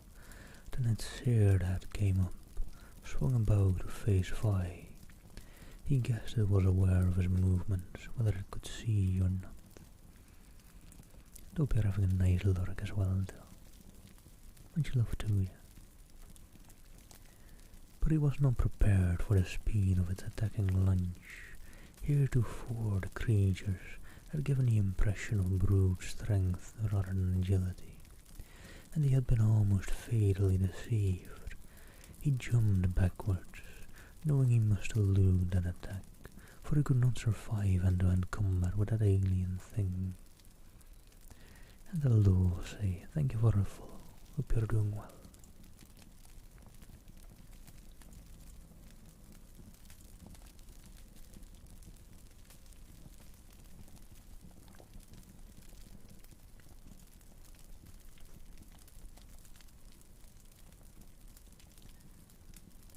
There was a moment of dazed disorientation, a weird sensation of falling through unstable space, in which there had never been and never would be firm footing again, He was rolling across the rock outside the curtain of the gap. He sat up with a feeling of being adrift in immeasurable nothingness making him sick, to watch mistily as the blue beast came to a halt. Whimpering it turned, but before it reached the level of the woods, it sagged to its knees, fell face forward and was still. A destructive machine no longer controlled by life. Fi tried to understand what had happened. He had somehow broken through that barrier.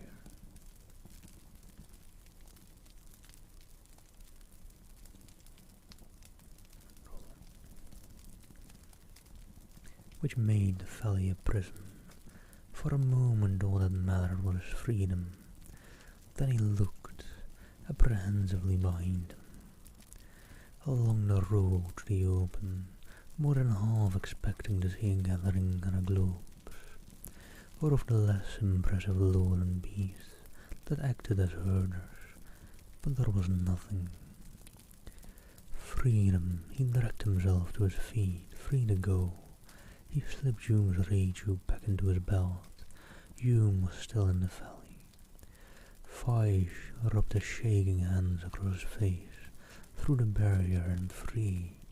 But Hume was back there, without a weapon, defenseless against any questing beast able to nose him out. Sickly without water and protection, he was a dead man, even while he still breathed.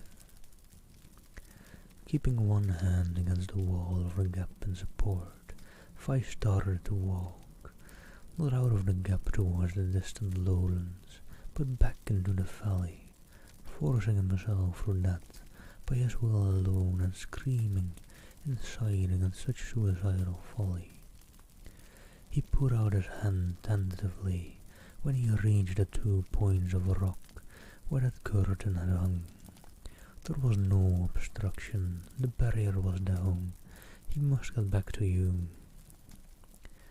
Still keeping his wall hold, Fi lurched through the gate, was once more in the valley. He stood swaying while listening, but once again there was silence, not even a wind moved through trees or bushes. Placing one foot carefully before the other, he went on towards Hume's cave. The haze which had clouded his thinking process since the first morning's awakening in this bowl was gone now, except for the physical weakness that weighted his body. He felt once more, entirely alive and alert. Wriggling in the cave's entrance was the hunter. He had freed the bonds Fi had put on his legs, but his hands were still tied.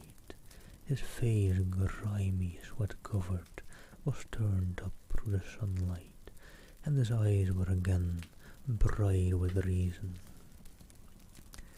Fi found the strength to run the last few feet between them. He was fumbling with those ties about Hume's wrists as he blurted out the news. The barrier was out, they could go. Then he was bringing one of those precious bulbs, raising it to Hume's eager mouth, squeezing a portion of its contents between the man's cracked and bleeding lips. Somehow they made that trip back to the valley gate. When they saw their goal, Hume broke from Fi's hold, twerked forward with a cry not far removed from a sob. He rebounded to slip full length to the ground and lie there, sewing dryly, his gowned face, eyes closed, turned up through the sky. The trap had snapped shut once again. Why? Fi found he was repeating the same words over and over, his gaze blank, unfocused, yet turned to the woods of the lake. Tell me what happened again. Fi's head came around. Hume had pulled himself up, so that his shoulders rested against the rock wall. His plaster hand was outflung, slipping up and down what seemed empty air, but which was the barrier against freedom? And now his eyes seemed entirely sane, slowly hesitating between words. If I went over the full account of his visit to the lake, his retreat before the beast, his fortunate stumble through the gap.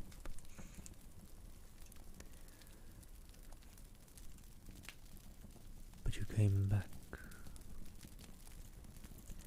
Vi flushed. He was not going to try to explain that. Instead he said, "If it went away once, it can again." Oh yeah, that can be a chore sometimes, Katie. But I guess Jerry can tell you. I can help as well. You should have the identity thing in the left side over your type for chat, right? There's like the subscriber badge and the other badge.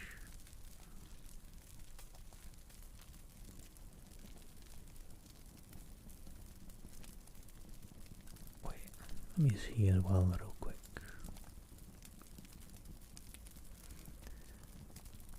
Oh yeah, edit appearance isn't really a thing in there, right? That's the identity preview at the top for me.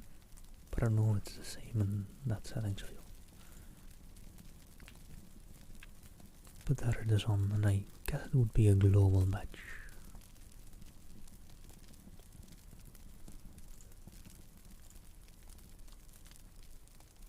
Ah, well, whatever works.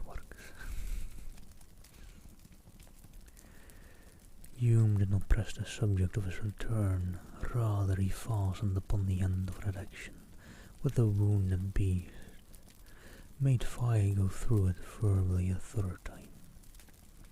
Nice, Katie. And yeah, you deserve it. Congrats on it again.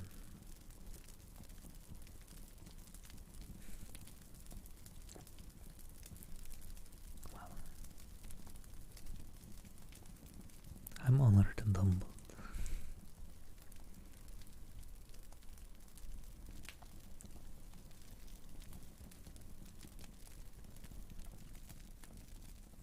There is just this, he said when the other was done. When you fell, you were not thinking of the barrier at all, and your wits were working again. You would come out of the days we both had. Vi tried to remember, decided the hunter was correct. He had been trying to elude the charge of the beast. Only fear and that desperate desire had occupied his mind at that moment. But what did that signify? To test just what he did not know, he crawled now to Hume's side, put up his own hand to the space where the plaster-flesh palm slid back and forth on nothingness. But he almost fell on his face, forward into the gap, where he had been expecting the resistance of the unseen curtain. There had been nothing at all. He turned to Hume with the expression of a man who had been stunned by an unexpected blow.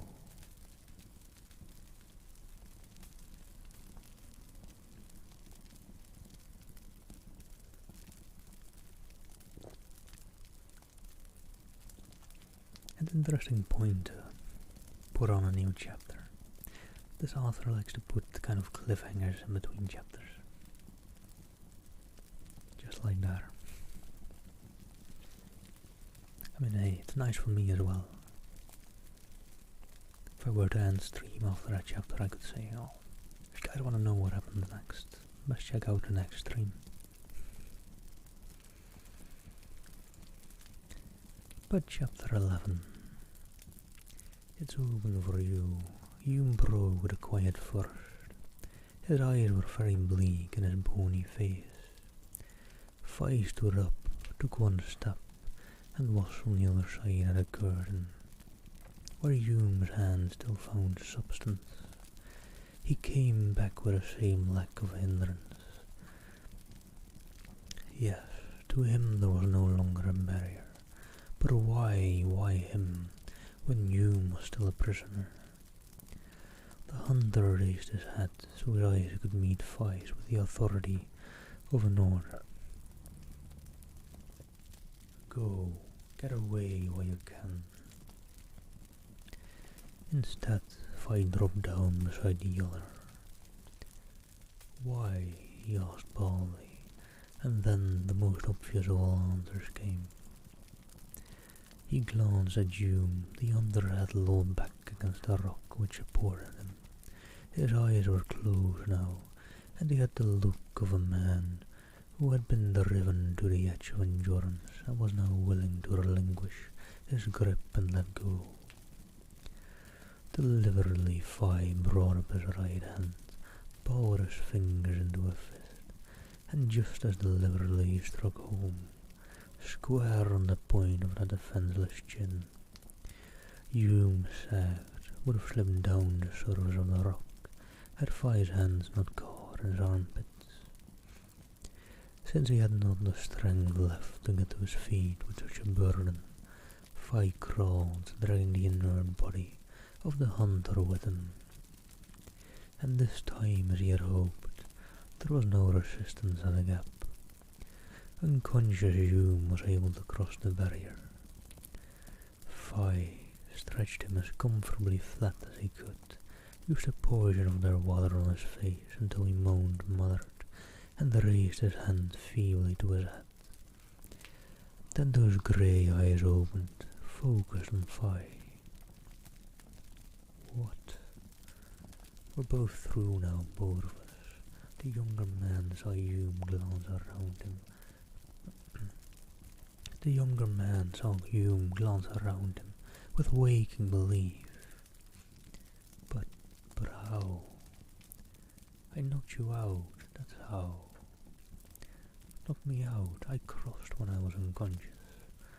Hume's voice carried strengthened.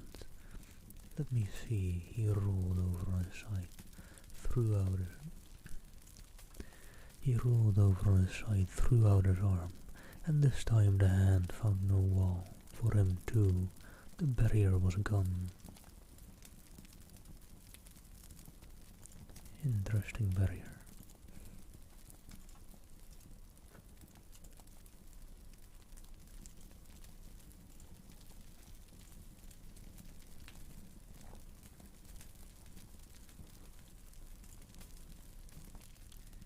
Once through, you are free, he added wonderingly.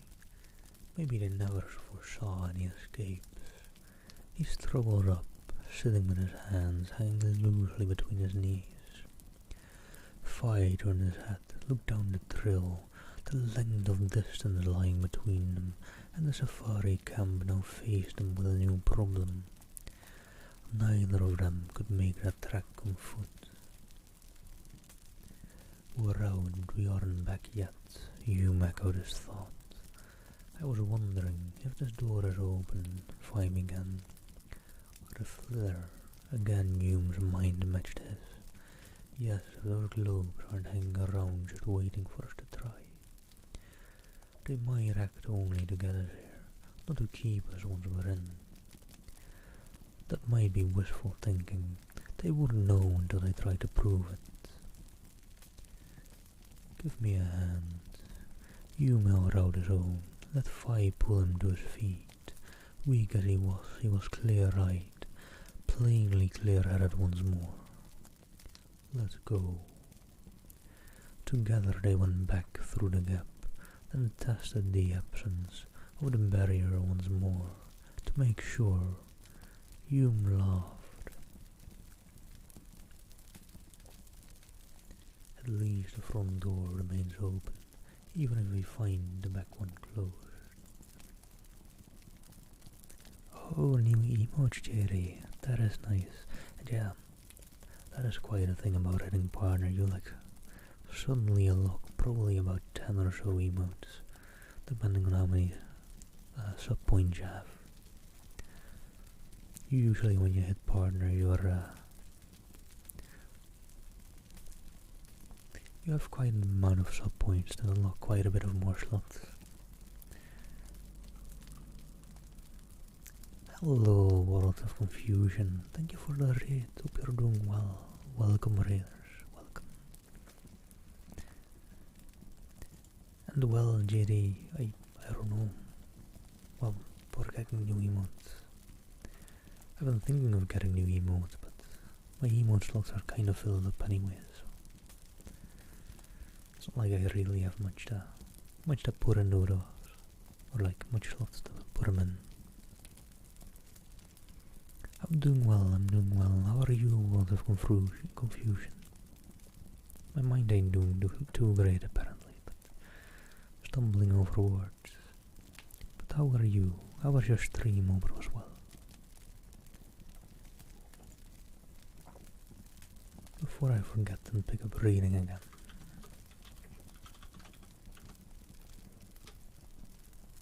Let me give you a quick and nice shout out. Oh, nice. Just chilling with some Minecraft. Nice. Hope you had fun. And if you're all interested in the lovely world of confusion, go give him a follow. Let me actually do that too. Minecraft can be nice and very relaxing to just chill with.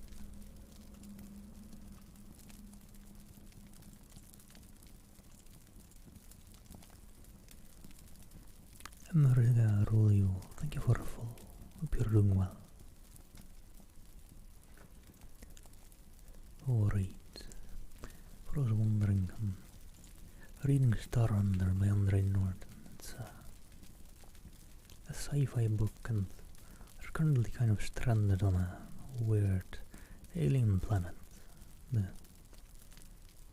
two characters, which are quite central in this book.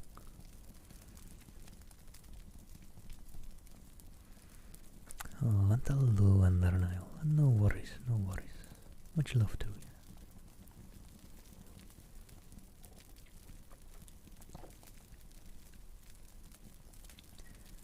A file of Hume sitting by that entrance while he made a quick trip to the cave to pick up the small pack of supplies left him. When he returned, they crammed tablets into their mouths, drank feverishly of the lake water, and with the stimulation of the new energy, set off along the cliff face. This wall in the lake, Hume asked suddenly. You are sure it is artificial? Runs too straight to be anything else, and those projections are evenly spaced. I don't see how it could be natural. We'll have to be sure. If I thought of that attacking water creature, no diving in there, he protested. Hume smiled, a stretch of skin far too tight over his jaw now. Not us, at least not us now, he agreed, but the guild will send another survey. What could be the reason for all this?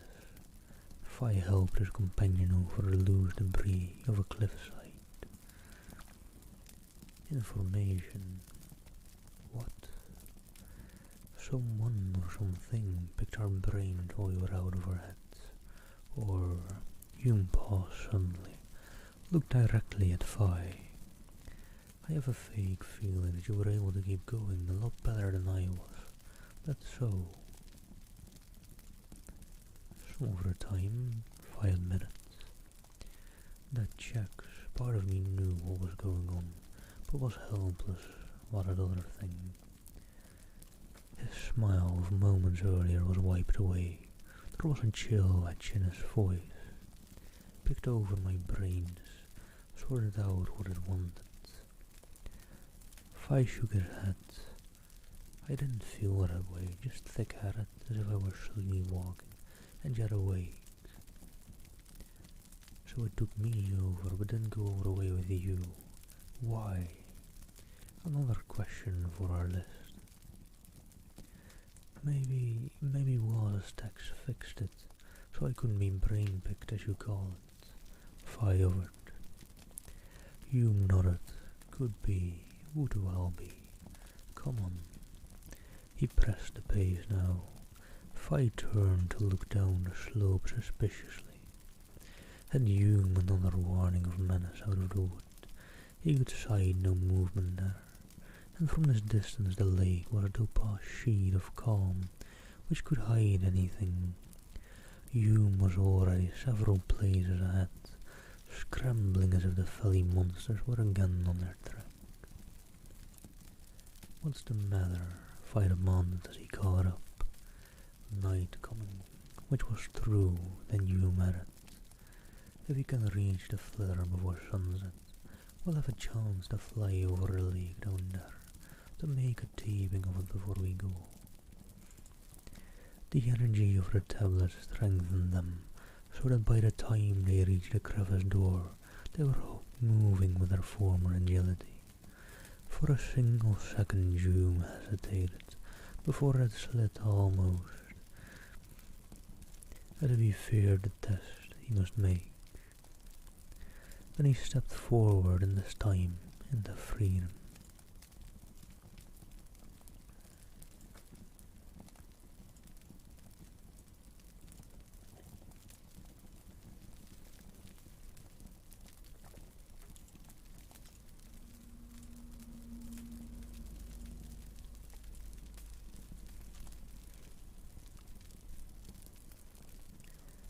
They reached the ledge where the flitter perched, just as they had seen it last. How long ago it had been they couldn't have told, but they suspected that days of haze hung in between. Fie, such a sky, no globes or winking there, just a flyer alone. He took his old seat behind the pilot, watched Hume test the relays and responses in the quick rundown of a man who has done this chore many times before, but the other gave a little sigh of relief when he finished. "She's all right, we can lift." Again they both looked aloft, half fearing to see those malignant herders wink into being to forbid flight, but the sky was as serenely clear of even a drifting cloud as they could hope. Hume pressed a button and they arose vertically, with an even progress totally unlike the leap which had taken them out of Water's camp. Well above the cliff wall they hovered, and were able to see below the round bowl of the felly prison. Hume touched controls, the flitter descended slowly, just above the centre of the lake, and from this position they were able to sight the other peculiarity of that body of water, that it was perfectly oval in shape, far too perfect to be an underdeveloped product of nature. Hume took a round disc from his equipment belt, fitted it carefully into a slot on the control board, and pressed the button below. Then he sent the flitter in a weaving zigzag course well above the surface of the water, so that eventually the flyer passed over every foot of its surface. And from above, in spite of the turgid quality of the liquid, they could see what did rest on the bottom of that oval. The wall with its sharp corner, which Vi had noted from shore level, was only part of a water-covered erection. It made it a sign when seen from overhead, a six-pointed star surrounding an oval, and in the midst of that oval a black blot which they could not identify. Hume brought the flitter over in one last sweep. "That's it, we have a full taping. What do you think it is?" A device set there by an intelligent being had said a long time ago. This felly wasn't arranged overnight. 6 months ago or even a year ago. We'll have to let the experts tell us when and for what reason. Now let's head for home. He brought the flitter up and over the valley wall, flying southwest so that they passed over the gap, which was the main entrance to the trap.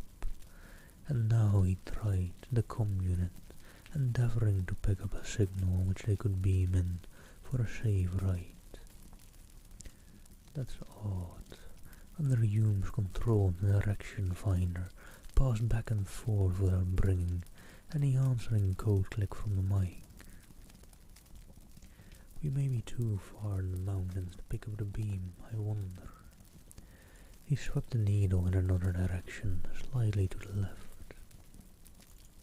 A crackle spat from the mic. If I could not read code, but the very fury and intensity of that sound suggested panic, even terror. What's that? Hume spoke without looking away from the control board. Alarm. From the safari. No. Was. For a long second Hume sat very still, his fingers quiet. The flitter was on the automatic course, taking them out of the mountains, and Fi thought their airspeed was such they were already well removed from the sinister valley. Hume made a slight adjustment to a dial, and the flitter banked, coming around on another course. Once more he spun the finder of the comm. This time he was answered with a series of well-spaced clicks, which lacked the urgency of the other call. Hume listened until the code rattled into silence again. They're all right at the safari camp. But was in trouble, so what does that matter, if I wanted to know? It matters as much, Hume spoke slowly, as if he must convince himself as well as Fi. I'm the guildman on Jumala, and the guildman is responsible for all shifts. You can't call him your client. Hume shook his head. No, he's no client, but he's human.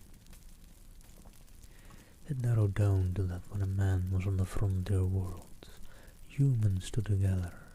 Fi wanted to deny it, but his own emotions as well as the centuries of age-old tradition argued him down. Was a Phoebe, one of the criminal parasites dabbling in human misery, along more than one solar lane. But he was also human, and as one of their own species had his claim on them. Fi watched Hume take over their controls, felt the flitter answer another change of course, then heard the frantic yammer of the distress call as they levelled off to ride its beam into the hidden camp. Automatic. Hume had turned down the volume of the receiver so that the clicks in the mic no longer were so strident. Set on maximum and left that way. They had 4 barriers around the camp, and they knew about the globes and the watchers. If I tried to imagine what had happened in the woods clearing, the barrier might have shorted, and without the flitter they would have been pinned. Could have taken off in the spacer. Was doesn't have the reputation of letting any project get out of his hands. If I remembered. Oh, your billion-credit deal. To his surprise, Hume laughed. Seems all very far and out of orbit now, doesn't it, Lancer? Yes, our billion-credit deal. But it was thought out before we knew there were more players around the table than we counted. I wonder. But what he wondered he did not put into words, and a moment later he added over his shoulder. Better try to get some rest, boy. We've some time to set down. Fi did sleep deeply, dreamlessly, and he aroused after a gentle shaking to see a beam of light in the sky ahead, though around them was the solid darkness at night. That's a warning, Hume explained, and I can't raise any reply from the camp, except a repeat of the distress call. If there is anyone there now, he can't or won't answer.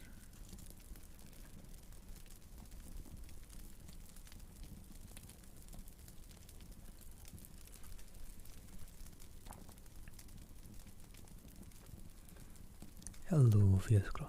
Hope you're doing well. Against that column of light, they could make out the sky-pointed taper of the spacer and the autopilot, landing them beside that ship in the middle of an area well lighted by the steady shaft of light. From the tripod standing where the Adam lamp had been on the night they had made their escape from camp. climbing stiffly from the small flyer they advanced with caution. A very few minutes later, Hume slid his ray tube back into his belt loop. Unless they wore up in the spacer, and I can't see why they'd do that, the scamps asserted, and they haven't taken any equipment with them, except maybe a few items they could backpack. The ship proved as empty of life as the campsite.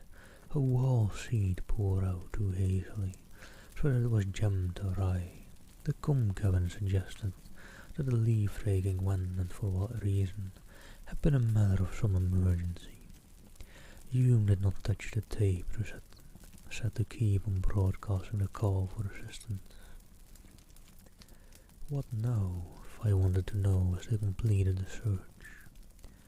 The safari camp first, and the call for the patrol. Look here, I sat down. The ration container he had found was emptying it with fast satisfaction of one who had been too long on tablets. If you beam the patrol, you have to talk, won't you?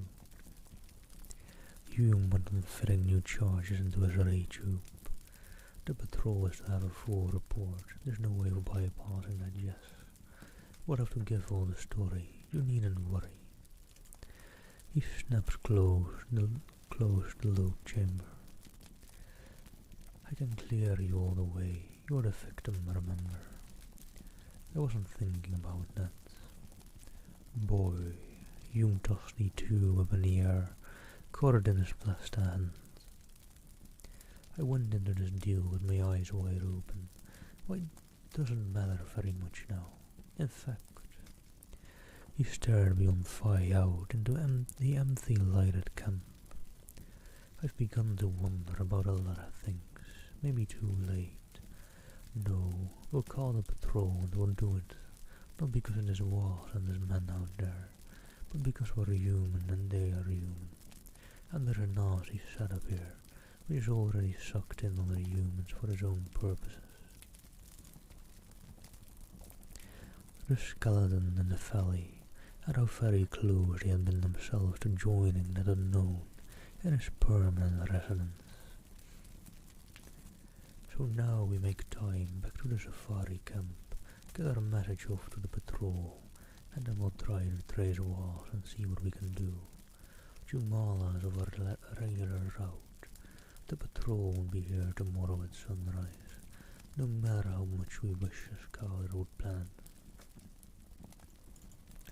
Fire was quiet as he stowed in the flither again. As Hume had said, events moved fast. A little while ago he had wanted to settle with his old hunter, wring out of him not only an explanation for his being here, but claim satisfaction for the humiliation of being moved about to suit some other's purposes. Now he was willing to defeat wars, bring in the patrol and go up against whatever hit in that lake up there, providing Hume was not a loser. He tried to think why that was so, and could not. He only knew what was the truth. And hello there, just a guard. Thank you for the follow. Hope you're doing well. They were both silent as they took off from Waz's deserted camp, sped away over the black blot of the woodland towards the safari headquarters on the plains. There were stars above again, but no globes, just that they had won their freedom from the valley, so they moved without escort on the plains. But the lights were there, not impinging on the flither or patrolling along its line of flight. Hello there, Troy Bell. Thank you so much for the lovely raid. How was your stream? Hope you are doing well. Hope stream went well. And welcome, raiders.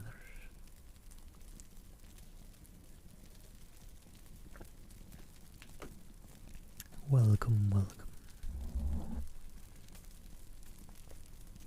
Was just talking about flight actually, although a bit different to flight. This is a science fiction book, so we're talking about spaceships flying, but It still flies. They probably have exits to the front, left, and the over wing. Oh, I don't know the motions. I don't know it at all. You just point to the ones right. To the front would be behind you. To the front, to the left. And the overwing's just further back. Just flap my arms, alright.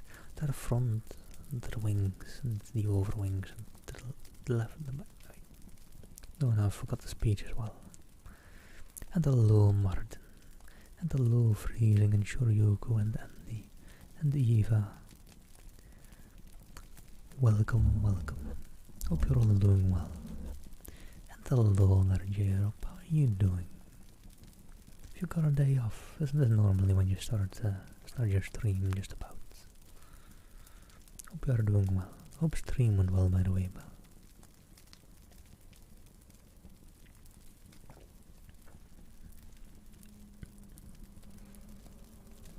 Oh, does mod few not like raids? I don't think I've ever been in mod few when a raid happens.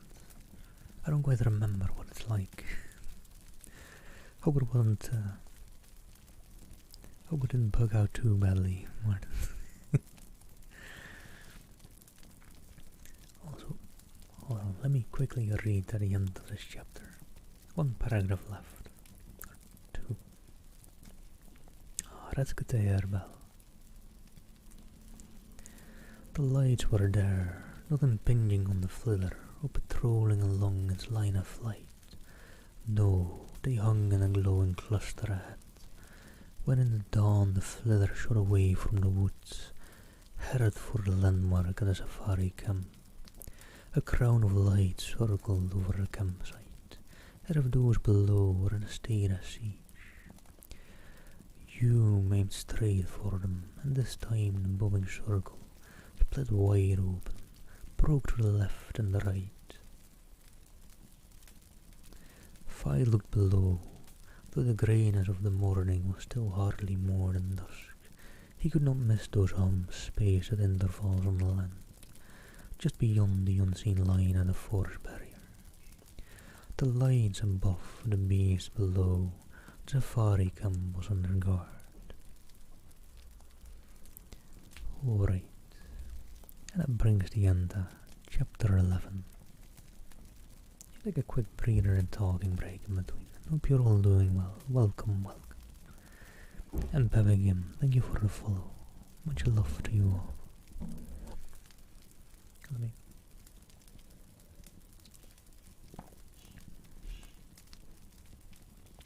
Hello, Miss Chloe. My day's great. My day's been going good. How are you doing? Let me actually do some quick shout outs. One for the lovely Trolley Bell for that raid. Thank you so much. And one for Miss Chloe. She makes some, they both make some lovely ASMR. And hey, who knows, maybe someday we'll get some travel ASMR from Trolley Bell. Something to do, isn't it? But let me quickly see about dinner, since my dad did just come home. Didn't know whether he would today or not, whether I'd have to make dinner myself or just me, or whether he is making dinner. So let me quickly see about that and delay that if he's making dinner for me right now. I do hear things in the kitchen. I'll be real quick about this.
and two people living in one home who both can plan for their lives. It's great. Wait, what are we all doing? Yeah, big congratulations to Katie. She finally got that badge. Worked hard for it. There you go.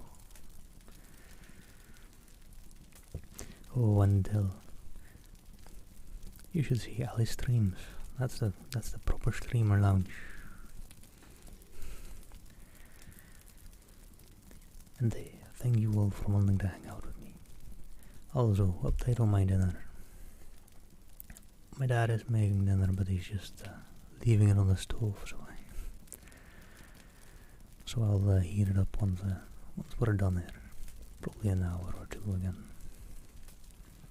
Yeah, he has a great streamer lounge as well.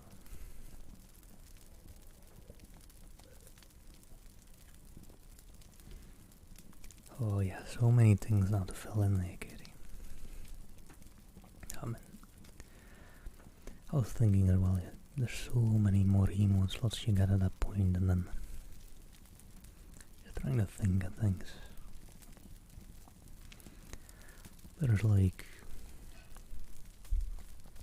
when do you get chair modes? I don't know. Maybe I already have chair modes, but it's mainly just new emote slots, right? I think. I don't remember what other things are like. Bind partner. We're prepared for 12, but there's 30 or 26. I saw the correction, but then at 36 anyways. But yeah, that's a lot. I mean, that is such a boost after getting partner. Going from like 5 tier 1 at the very least to 26 new slots. That is a lot. And yeah, that's what I'm gonna have to see. Actually, future me can deal with that. It's not anywhere in the near future. No need for me to worry about more emotes. And Pepe Escobar, thank you for the follow. Hope you're doing well. How do you do? Let me just chill in between chapters for a bit. Just a bit of just chilling. Hope you're all doing well. For me, it's actually kind of my Wednesday of the work week. I've got Thursday and Friday off. And maybe I shouldn't say it on stream, because knowing you all know I've got those days off makes me want to stream even more, because like, I don't know why actually. Because I feel like there's expectations then at that point. And I will stream a bit extra those days, but nothing too crazy. Took those days off for my own sanity. To chill a little bit. So, nothing full of craziness. But I am halfway through the work week, so kind of happy about that.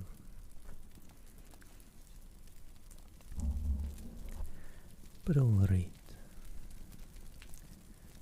let me jump back into the story. The two last chapters. It's actually a very lovely book, quite light reading, I feel. It's a very easy read. If anyone's interested in the book, there's kind of the like little description you have on the back of it. Ish.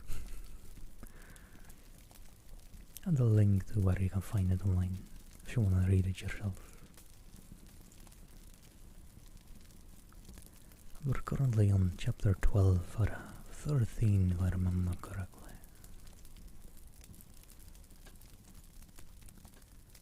There is only one way they could be moving, toward the mountains. You stood in the open space among the Baltans, facing the 4 men at a camp, the 3 sifs and the rovels. You say it's been 7 days, planet time, since I left there. They may have been 5 days on that trail. If possible, we have to stop them before they reach that valley. A fantastic story. Chambry wore the affronted expression of a man who expected no interference with his own concerns. Then catching Hume's eye, he added, "Not that we doubt you, Hunter. We have the evidence in those dumb brutes waiting out there.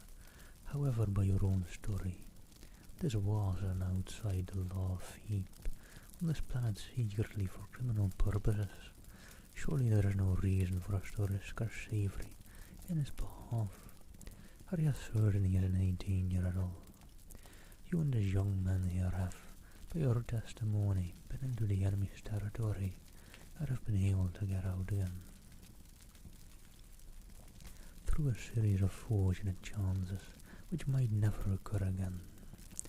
Hume was patient, too patient. Rovard seemed to think.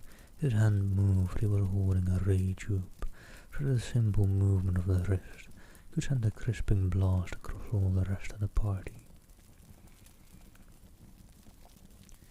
I say, stop this yapping and get out there and pick up the feep. I intend to, after I call the patrol. Rovard's tube was now aimed directly at Hume. No patrol, he ordered. This wrangling has gone far enough. It was Jactesi who spoke with an authority which startled them all, and as their attention swung to him, he was already in action. Rovard cried out. The weapon spun from his fingers which were slowly reddening. Jactesi nodded with satisfaction and he held his electro-pole ready for a second attack. Fire scooped up the tube, which had whirled across the ground to strike against his borrowed boot.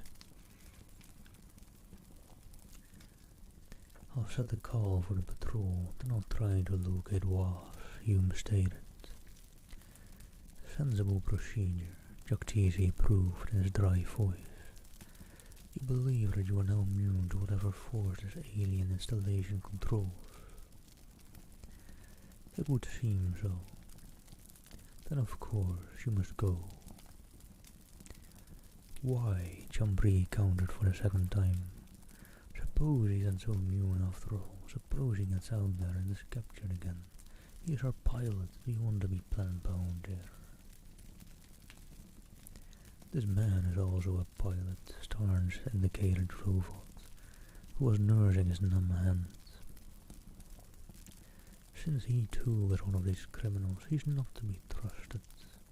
Chambry shot back. "Hunter, I demand that you take us off planet at once, and it is only fair to inform you that I also intend to prefer charges against you and against the guild. Empty world, just how empty have we found this world?" But gentle Omo, Starnes showed no signs of any emotion, but eager curiosity. "To be here at this time is a privilege we could not hope to equal, except by good fortune. The tea cost will be heavy for our stories." What had that to do with the matter, puzzled Fi, but he saw Starnes' reminder produce a quick change in Chambry. "The tea cost," he repeated, his expression of anger smoothing away. "Yes, of course, this is, in a manner of speaking, a truly historic occasion. We are in a unique position." Had Jactesi smiled, the change of lip line had been so slight, Fi could not call it a smile, but Starnes appeared to have found the right way to handle Chambry. It was the same little man who offered the services in another way when he said, evidently to Hume, "I have some experience with comms, Hunter. Do you wish me to send your message and take over a unit until you return? I gather," he added with a certain delicacy, "that it will not be expedient for your gearman to engage in that duty now." So it was that Starnes was installed in the comm cabin of the Spacer, sending out the request for patrol aid, while Rovard was locked in the storage compartment of the same ship, pending arrival of those same authorities. As Hume sorted out supplies and filed over them into the waiting flither, Jack Teasy approached the hunter. You have a definite plan of search. Just 2 cars north from their camp. If they've been gone long enough to hit the foothills, we may be able to sight them climbing. Otherwise, we'll go all the way up to the valley, wait for them there. Also, there were people who once said that I never stumble over words. There you go.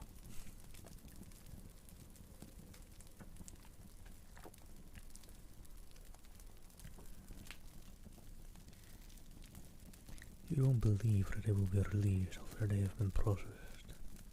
Hume shook his head. I don't think we would have been free in Yantlomo if it hadn't been for a series of fortunate accidents. Yes, though you didn't give us many details about that hunter. Hume put down the needler he had been charging. He studied Jack Teasy across the weapon. Who are you? His voice was soft, but carried a snap. For the first time Fai saw the tall, lean Sif really smile. A man of many interests, hunter. Shall we let it go at that for the present? Though I assure you that Was is not one of them in the way you might believe. And hello, Charlie Bespin. Thank you for the follow. Hope you're doing well. Grey eyes met brown, held so straightly. Then Hume spoke. I believe you, but I have told you the truth. I have never doubted that, only the amount of it. There must be more talking later on, you understand that. I never thought otherwise.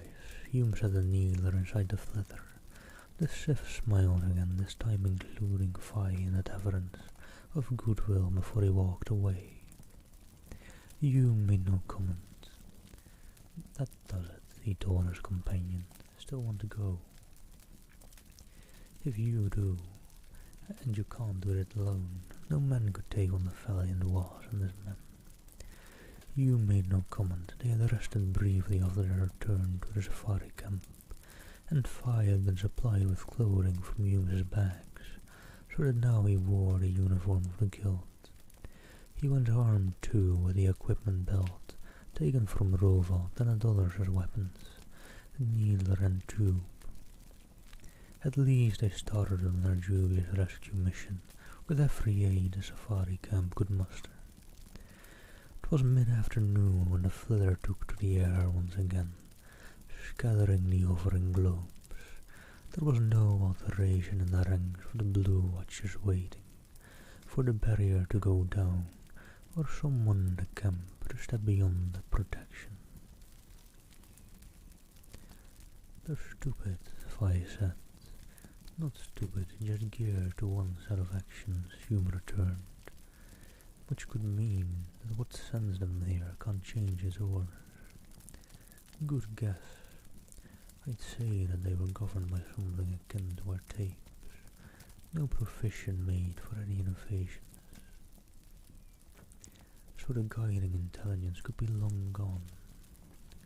I think it has been. Hume then changed the subject sharply. How did you get into service at the Starfall? It was hard now to think back to Nuado, as if the file lancer who had been swamper in the den of the poor town was a different person altogether. In that patch of memories into which Range Brody still intruded, he hunted for the proper answer. I couldn't hold the state jobs, and once you get a habit of eating, you don't starve willingly. Why not state jobs? Without premium, they're all low-rung tenders places. I tried hard enough, but to sit pressing buttons. When a light flashed hour after hour, Fai shook his head. They said I was too erratic, and gave me that shove. One more move on and it would have been composed and conditioning. I turned poor drift instead. Ever thought of trying for a loan premium? I laughed shortly. Loan premium, that's a true fantasy if you've been job hopping. None of the companies would take a chance on a man with an in-and-out record. Oh, I tried. That memory arose to the surface, clear and very chilling. Yes, he had tried to break out of the net the law and custom had put around him from the day he had been made a state child. Though it was conditioning or poor drift. And you chose poor drift. I was still me as long as I stayed from conditioning. Then you became Ranger Brody in spite of your flight. No, well, maybe for a while, but I'm still Violencer here. Yes, here. And I don't think you'll have to worry about raising a premium to get a new start. You can claim victim compensation, you know. Fi was silent, but Hume did not let him remain so. When the patrol arrives, you put in your claim. I'll back you. You can't. That's where you're mistaken, Hume told him crisply. I've already taped the full story back at the spacer. It's on record now. Fi frowned. The hunter seemed determined to ask for the worst the patrol, or the planet police back on Nuaro could deal out. A case of illegal conditioning was about as serious as you could get. They shot along the diagonal of the triangle made by 3 points. The mountain valley was a camp, and the safari headquarters heading to the slopes, up which the men must be herded if the beast was shepherding them to the mountain valley. Fi, surveying the forest thick below, began to doubt they would ever be able to pick them up before they reached the valley gate. Hume took a weaving course, zigzagging back and forth, while they both watched intently for a glint from one of the globes. Any movement which would betray that trail, and it was on one of the upper slopes that the flitter passed over 2 of the blue beasts lumbering along. Neither of the creatures paid any attention to the flyer. They moved with purpose on some mission of their own. Maybe the till went at a hunting pack, Hume commented. He sent the flyer hovering over a stunted line of trees and brush. Beyond that was bare rock, but though they hung for moments, nothing moved into the open. Wrong scent somehow. Hume brought the flitter around. He had it on manual control now, keeping it answering to the quick changes of his will. A longer sweep supplied the answer. A vegetation-roofed slit running back into the uplands, in a way resembling the crevice through which they had originally found their way into this country. Hume brought the flyer along that, but if the men they saw were pushing their way through below, they could not be sighted from the air. At last, with evening drawing in, Hume was forced to admit failure. Wait by the gap, Fi asked. Have to now, Hume glanced about. I'd say maybe tomorrow mid-morning before they make it that far. If they are here, we'll have plenty of time. Time for what? To make ready for a pitched battle with Was or with the beasts herding them. To try in the space of hours to solve the mystery of the lake. Do you think we could blast that thing in the lake? Fi asked. We might be able to, just might, but that must be the last resort. We want that in working order for the XT men to study. No, we better plan to hold Was at the gate. Wait for the patrol to come in. Less than an hour later, after a soaring approach, Hume brought the flare down with neat skill on the top of one of the cliffs, which helped to form the portal of the gap.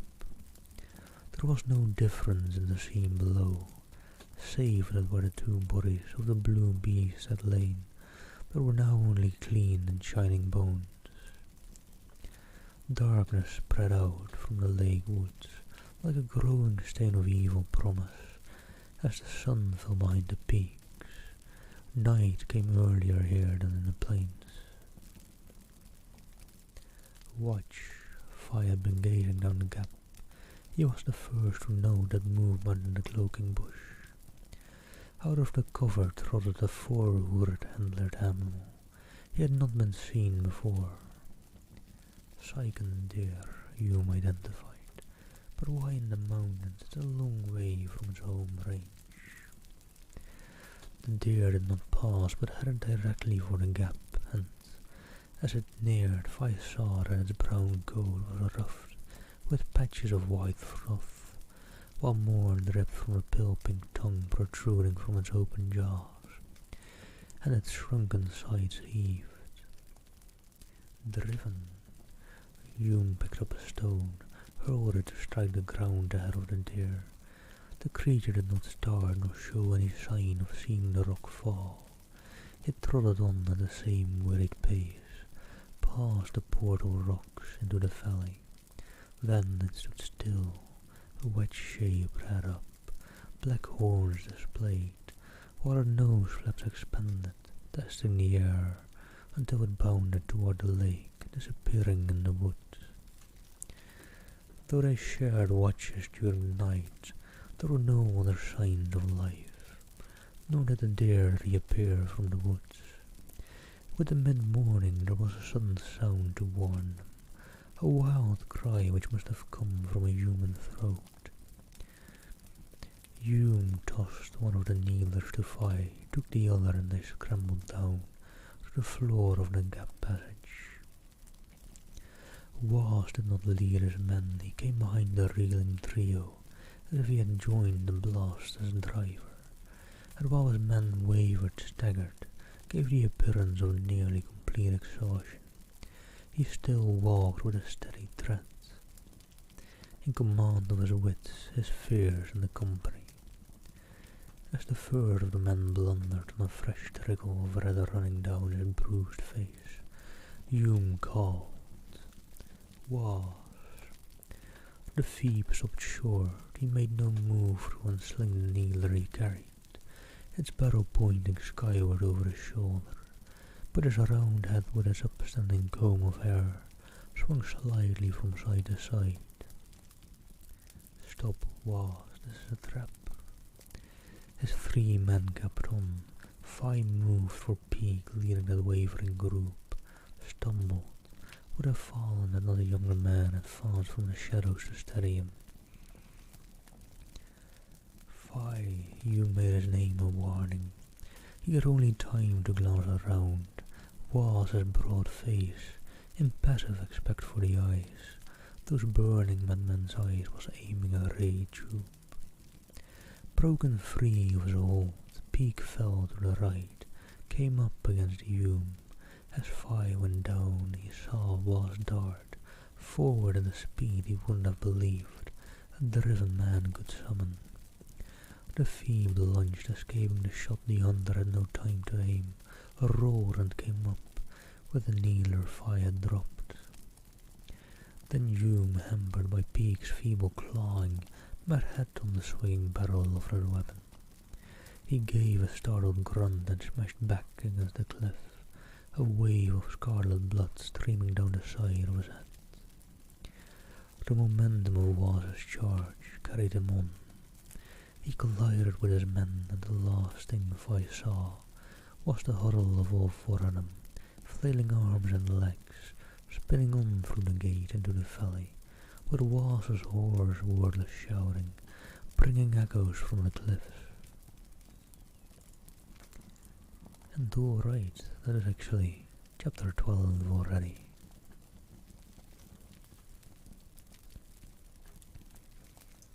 Let me take a quick small breather in between chapters. And then the next one up and coming, chapter 13, will be the last chapter of this book. And after that, since I am still a bit exhausted from recovering from being sick this weekend, I'll probably call a stream after this chapter, Rachel on over to some lovely other streamer, which I'm sure won't be hard to find. But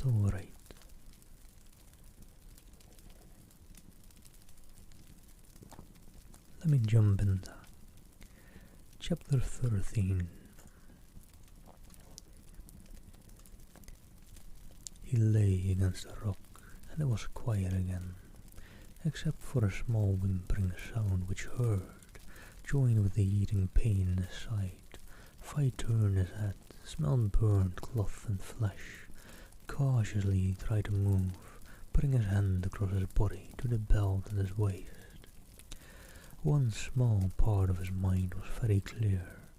If he could get his fingers to the packet there, and the contents of that packet to his mouth, the pain would go away, and maybe he could slip back into the darkness again. Somehow he did it, pulled the packet out of its container pouch, worked the fingers of his own usable hand, until he shredded open the end of the covering. The tablets inside spilled out, but he had 3 or 4 of them in his grasp. Laboriously he brought his hand up, mouthed them all together, chewing their bitterness, swallowing them as he best could, without water. Water, the lake. For a moment he was back in time, feeling for the water bulbs he should be carrying. Then the incautious movement of his questing fingers brought a sudden step of raw red agony, and he moaned. The tablets worked, but he did not slide back into unconsciousness again, as the throbbing torture became something remote and untroubling. With his good arm he braced himself against the cliff, managed to sit up. Sun flashed on the metal barrel of a needler, which lay in the trembled dust between him and another figure, still, very still, with a pool of blood about the head. Fi waited for a steadying breath or two, then started the infinitely long journey of several feet which separated him from Hume. He was panting heavily when he crawled close enough to touch the hunter. Hume's face, cheek down in the now sodden dust, was dabbled with congealing blood, as Fi turned the hunter's head it rolled limply. The other side was a mass of blood and dust, too thick to afford Fi any idea of how serious a hurt Hume had taken, but he was still alive. With his good hand, Fi thrust his numb and useless left one into the front of his belt.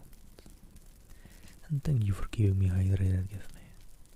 And Platypus, thank you for the follow. Hope you're all doing well.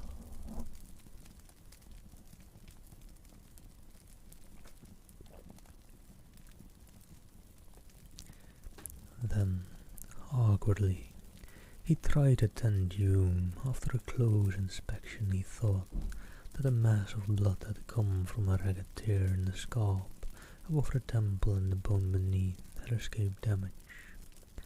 From Hume's own first aid pack he crushed tablets into the other's slack mouth, hoping they would dissolve if the hunter could not swallow. Then he relaxed against the cliff to wait for what he could not have said. Whilst his party had gone on into the valley, when Fi turned his head to look down the slope, he could see nothing of them. They must have tried to push on to the lake. The flitter was at the top of the cliff, as far out of his reach now as if it were in planetary orbit. There was only the hope that a rescue party from the safari camp might come. Hume had set a directional beam on the flyer when he had brought her down to serve as a beacon for the patrol, if and when Starnes was lucky enough to contact the cruiser. Hume's mouth moved, cracked a drying bloody mask on his lips and chin. His eyes blinked open and he lay, staring up at the sky. Hume, Fi was startled at the sound of his own voice, so thready and weak, and by the fact that he found it difficult to speak at all. The others had turned, now the eyes were on him, and there was a spark of awareness in them. Was? The whisper was as strained as his own had been. In there, Fi's hand lifted from Hume's chest, indicating the valley. Not good. Hume blinked again. How bad? His attention was not for his own hurt. His eyes searched Fay, and the latter glanced down at his sight. By some chance, perhaps because of his struggle with Peak, Wass's beam had not struck through. The main core of the bolt passing between his arm and his side, burning both.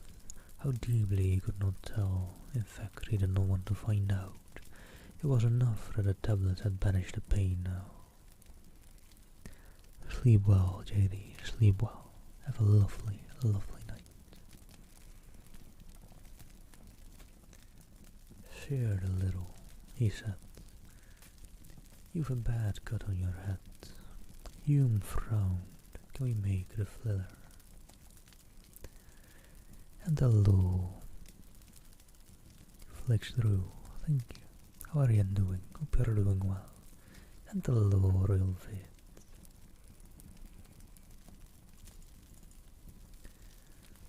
Fay moved and relaxed quickly into his former position. Not now, he feared, knowing that neither of them would be able to make that climb. Beam on, Hume repeated Fay's thoughts of moments before. Patrol coming. Yes, eventually the patrol would come, but when? Hours, days. Time was their enemy now. He did not have to say any of that, they both knew. Needler. Hume's head had turned in the other direction, now his hand pointed waveringly to the weapon in the dust. They won't be back, Fay stated the obvious. Those others had been caught in the trap. The odds on their return without aid were very high. Neither, Hume repeated more firmly, and tried to sit up, falling back with a sharp intake of breath.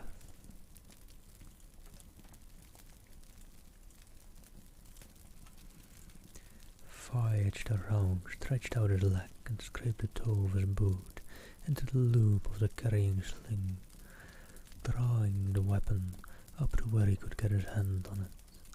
As he steadied it across his knee, Hume spoke again. Watch for trouble. They all went in, Fay protested, but Hume's eyes had closed again. Trouble, maybe. His voice trailed off. Fay rested his hand on the stock of her needler. And flicks through, thank you for the follow. Much love to you. Oh, the beast wailed as they had heard it in the valley, somewhere from the wood. Fay brought that needler around so that the sights pointed in that direction. There, death might be hunting, but there was nothing he could do. A scream filled with all the agony of men in torment. Caught up on the echoes of that other cry, Fay sighted a wild waving of bushes. A figure very small and far away crawled into the open on hands and knees, and then crumpled into only a shadowy blot on the moss. Again the beast's cry and the shouting. Fay watched the second man back out of the trees, still fading whatever pursued him. He caught the glint of sun on what must be a ray tube. Leaves crisped into a black hole, curls of smoke arose along the path of that blast. The man kept on backing past the inert body of his companion, glancing now and then over his shoulder at the slope up which he was making a slow but steady way. He no longer rayed the bush, but there was the crackle of a small fire outlining the ragged hole his beam had cut. Back 2 strides, 3. Then he turned, making a quick dash, again facing around after he had gained some yards in the open. Fay saw now it was Was. Another dash and an about face, but this time to confront the enemy. There were 3 of them, as monstrous as those Fay and Hume had fought in the same place, and one of them was wounded, swinging a charred forepaw before it, and giving voice to a wild frenzy of roars. Was levelled the ray tube, sent its sights on the beast nearest to him. The man hammered the firing button with the flat of his other hand and almost paid for that second distraction with his life, for the creature made one of those lightning-swift dashes I had so luckily escaped. The clawed forepaw tore a strip from the shoulder of Waz's tunic, left sprouting red furrows behind, but the man had thrown the useless tube into its face, was now running for the gap. Fi held the kneeler braced against his knee to fire. He saw the dart quiver in the upper arm of the beast, and it halted to pull out that sliver of dangerously poisoned metal, crumpled it into a tight twist. Fi continued to fire, never sure of his aim, but seeing those slivers go home in thick legs, in outstretched forelimbs and wide, pendulous bellies. Then there were three blue shapes, lying on the slope behind the man, running straight for the gap. Was at the invisible barrier full force, was hurled back, to lie gasping on the turf, but already raising himself, to crawl again to the gateway he saw, and could not believe was barred. Fi closed his eyes. He was very tired now, tired and sleepy. Maybe the pain pills were bringing the secondary form of relief, but he could hear just beyond the man who beat at the unseen curtain, first in anger and fear and then just in fear, until the fear was a lonesome crying that went on, until even that last feeble assault on the barrier fell. And the Lord joined us, and well, it just happened to be. Sometimes you just happen to be outside. Let me see if I can try and get my camera to focus a bit better on me. Well, there we go, I think.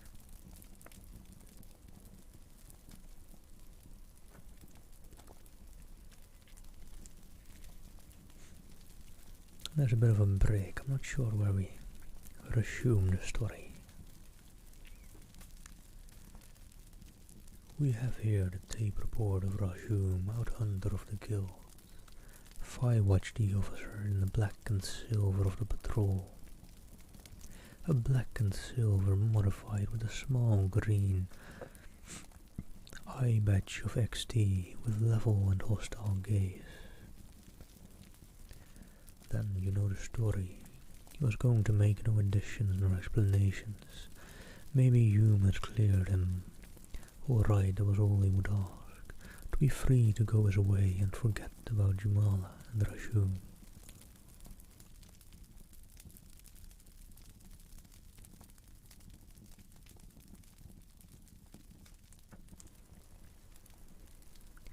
He had not seen the hunter since. They had both been lowered into the patrol flitter in the gap. Was had come out of the valley, a witless, dazed creature, still under the mental influence of whoever or whatever had set that trap. As far as Fi knew, the Phoebe had not yet recovered his full senses. He might never do so. And the view had not indicated that confession to damn himself before the patrol, he might have escaped. They could suspect, but they would have had no proof. To continue to refuse the tape, the officer favoured him with one of the close-jawed looks I had often seen on the face of authority. I have my right. You have the right to claim victim compensation, a good compensation, Lancer. Fi shrugged and then winced at the warning. From the tender skin over ribs. I make no claim and no tape, he repeated, and he intended to go on saying that as long as they asked him There was a second visit in 2 days, and he was getting a little tired of it all. Perhaps he should do as prudence dictated, and demanded to be returned to Nuario. Only his odd, unexplainable desire to at least see Hume kept him from making the request they would have to honour. And so, good luck with your work, Katie. Hope it goes well.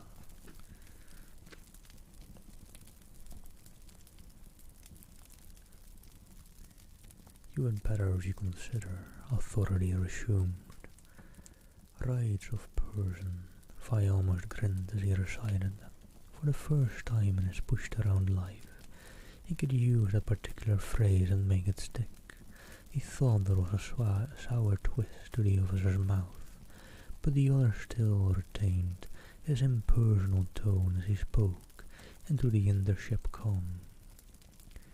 He refused to make a tape. Fi waited for the other's next move that should mark the end of their interview, but instead the officer appeared to relax the restraint of his official manner. He brought a fifth root case from an inner pocket, offered a choice of contents to Fi, who gave an instant and suspicious refusal by shake of hand. The officer selected one of the small tubes, snapped off the protector nip, and set it between his lips for a satisfying and lengthy pull. Then the panel of the cabin door pushed open, and Fi sat up with a jerk as Rashum, his head bended with a skin-core covering, entered. The officer waved his hand at Fi with the air of one turning over a problem. You are entirely right, and is all yours, Hume. Fi looked from one to the other. With Hume's tape in official hands, why wasn't the hunter under restraint? Unless because they were aboard the patrol cruiser, the officers didn't think a close confinement was necessary. Yet the hunter wasn't acting the role of prisoner very well. In fact, he perched on a wall-flip seat, with the ear of one completely at home, except that the fifth route Fi had refused. So you won't make a tape, he asked cheerfully. You act as if you want me to, if I was so completely baffled by this odd turn of action that his voice came out almost plaintively. Seeing as how a great deal of time and effort went into pleasing you in the position where you could give us that tape, I must admit some disappointment. Give us, Fi echoed. The officer removed the fifth root from between his lips. Tell him the whole sad story, Hume. But Fi began to guess. Life in the starfall or his poor drift either sharpened the wits or deadened them. Fi had suffered a burgeoning process. A setup, Hume agreed.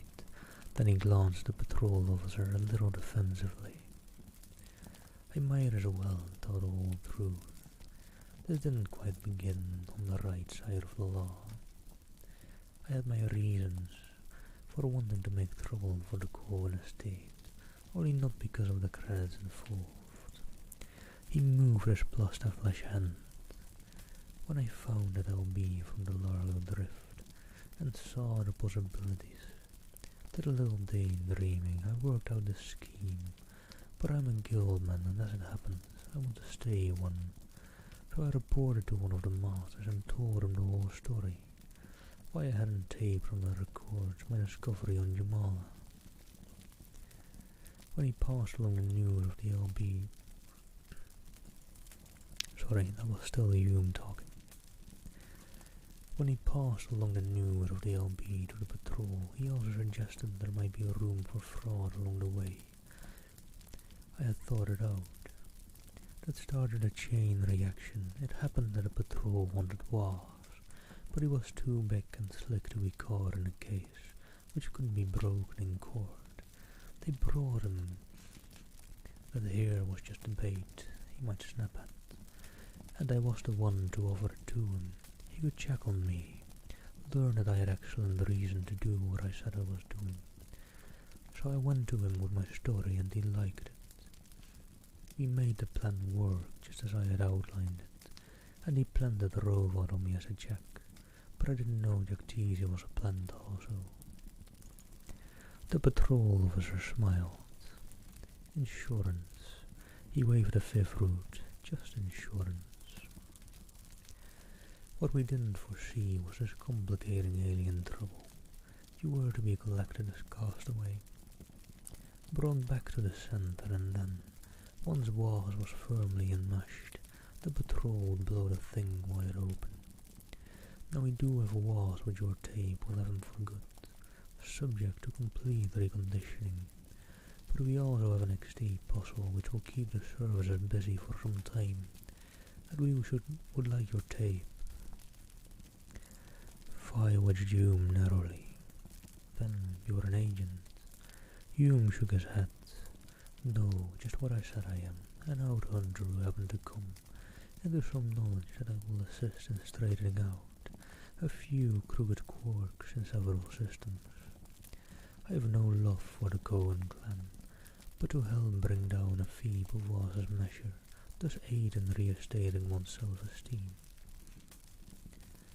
This victim compensation, I could claim it, even though the deal was a setup. You'll have first call on Waz's assets. He has plenty invested in legitimate enterprises that will probably never locate all his hidden funds, but everything we can get open title to will be impounded. Have something to do with your share? Inquired the officer. Yes, Hume was smiling subtly. He was a different man from the one Fi had known on Jumala.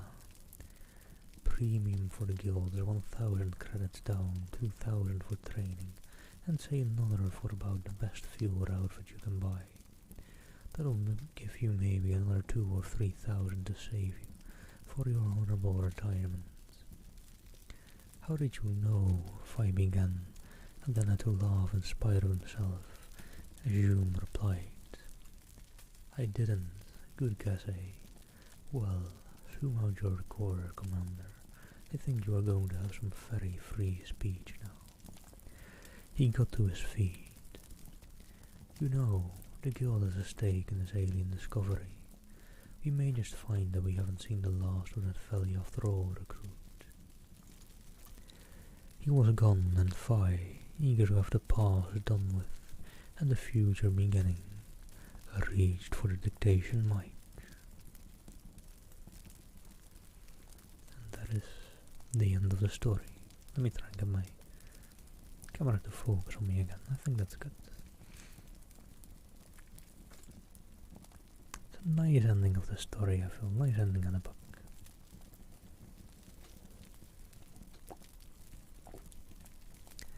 But well, Alafra, call it there soonish.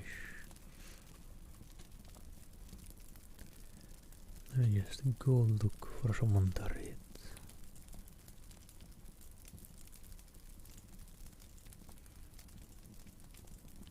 See you all this life. And hello, Sacriel. Sorry, I was just about to go off in a bit. Just looking at all this life right now.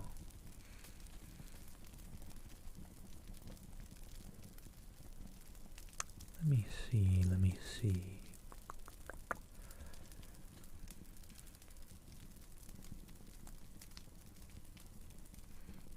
Oh, thing you give me. There is someone whose stream that I haven't yet been able to catch.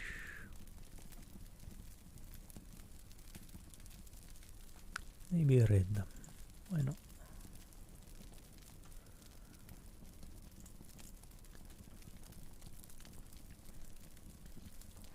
Let me just put on my headset as well.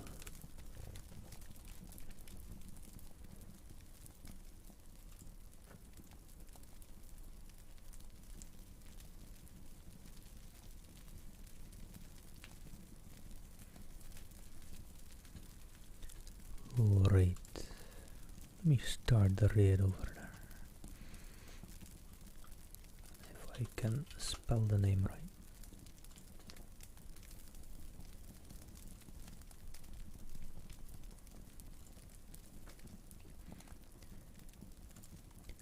alright, thank you all for being here and for listening to me read this book. It was a lovely book, I quite enjoyed it. And thank you, Ilafili, for a follow. Hope you're all doing well. Have a lovely, great rest of your day and time and whatever. And I hope you all enjoy the ASMR by Afili. Don't actually know her that well, but I'm gonna check out her ASMR as well. Take care all. See you all some other time. I'll, for anyone interested, be streaming around the weekend probably. Decently enough, so that I've got a long 4-day weekend coming up. But we'll see. I gotta go make my dinner and worry about that. Take care all. Much love and big hugs, and see you all later.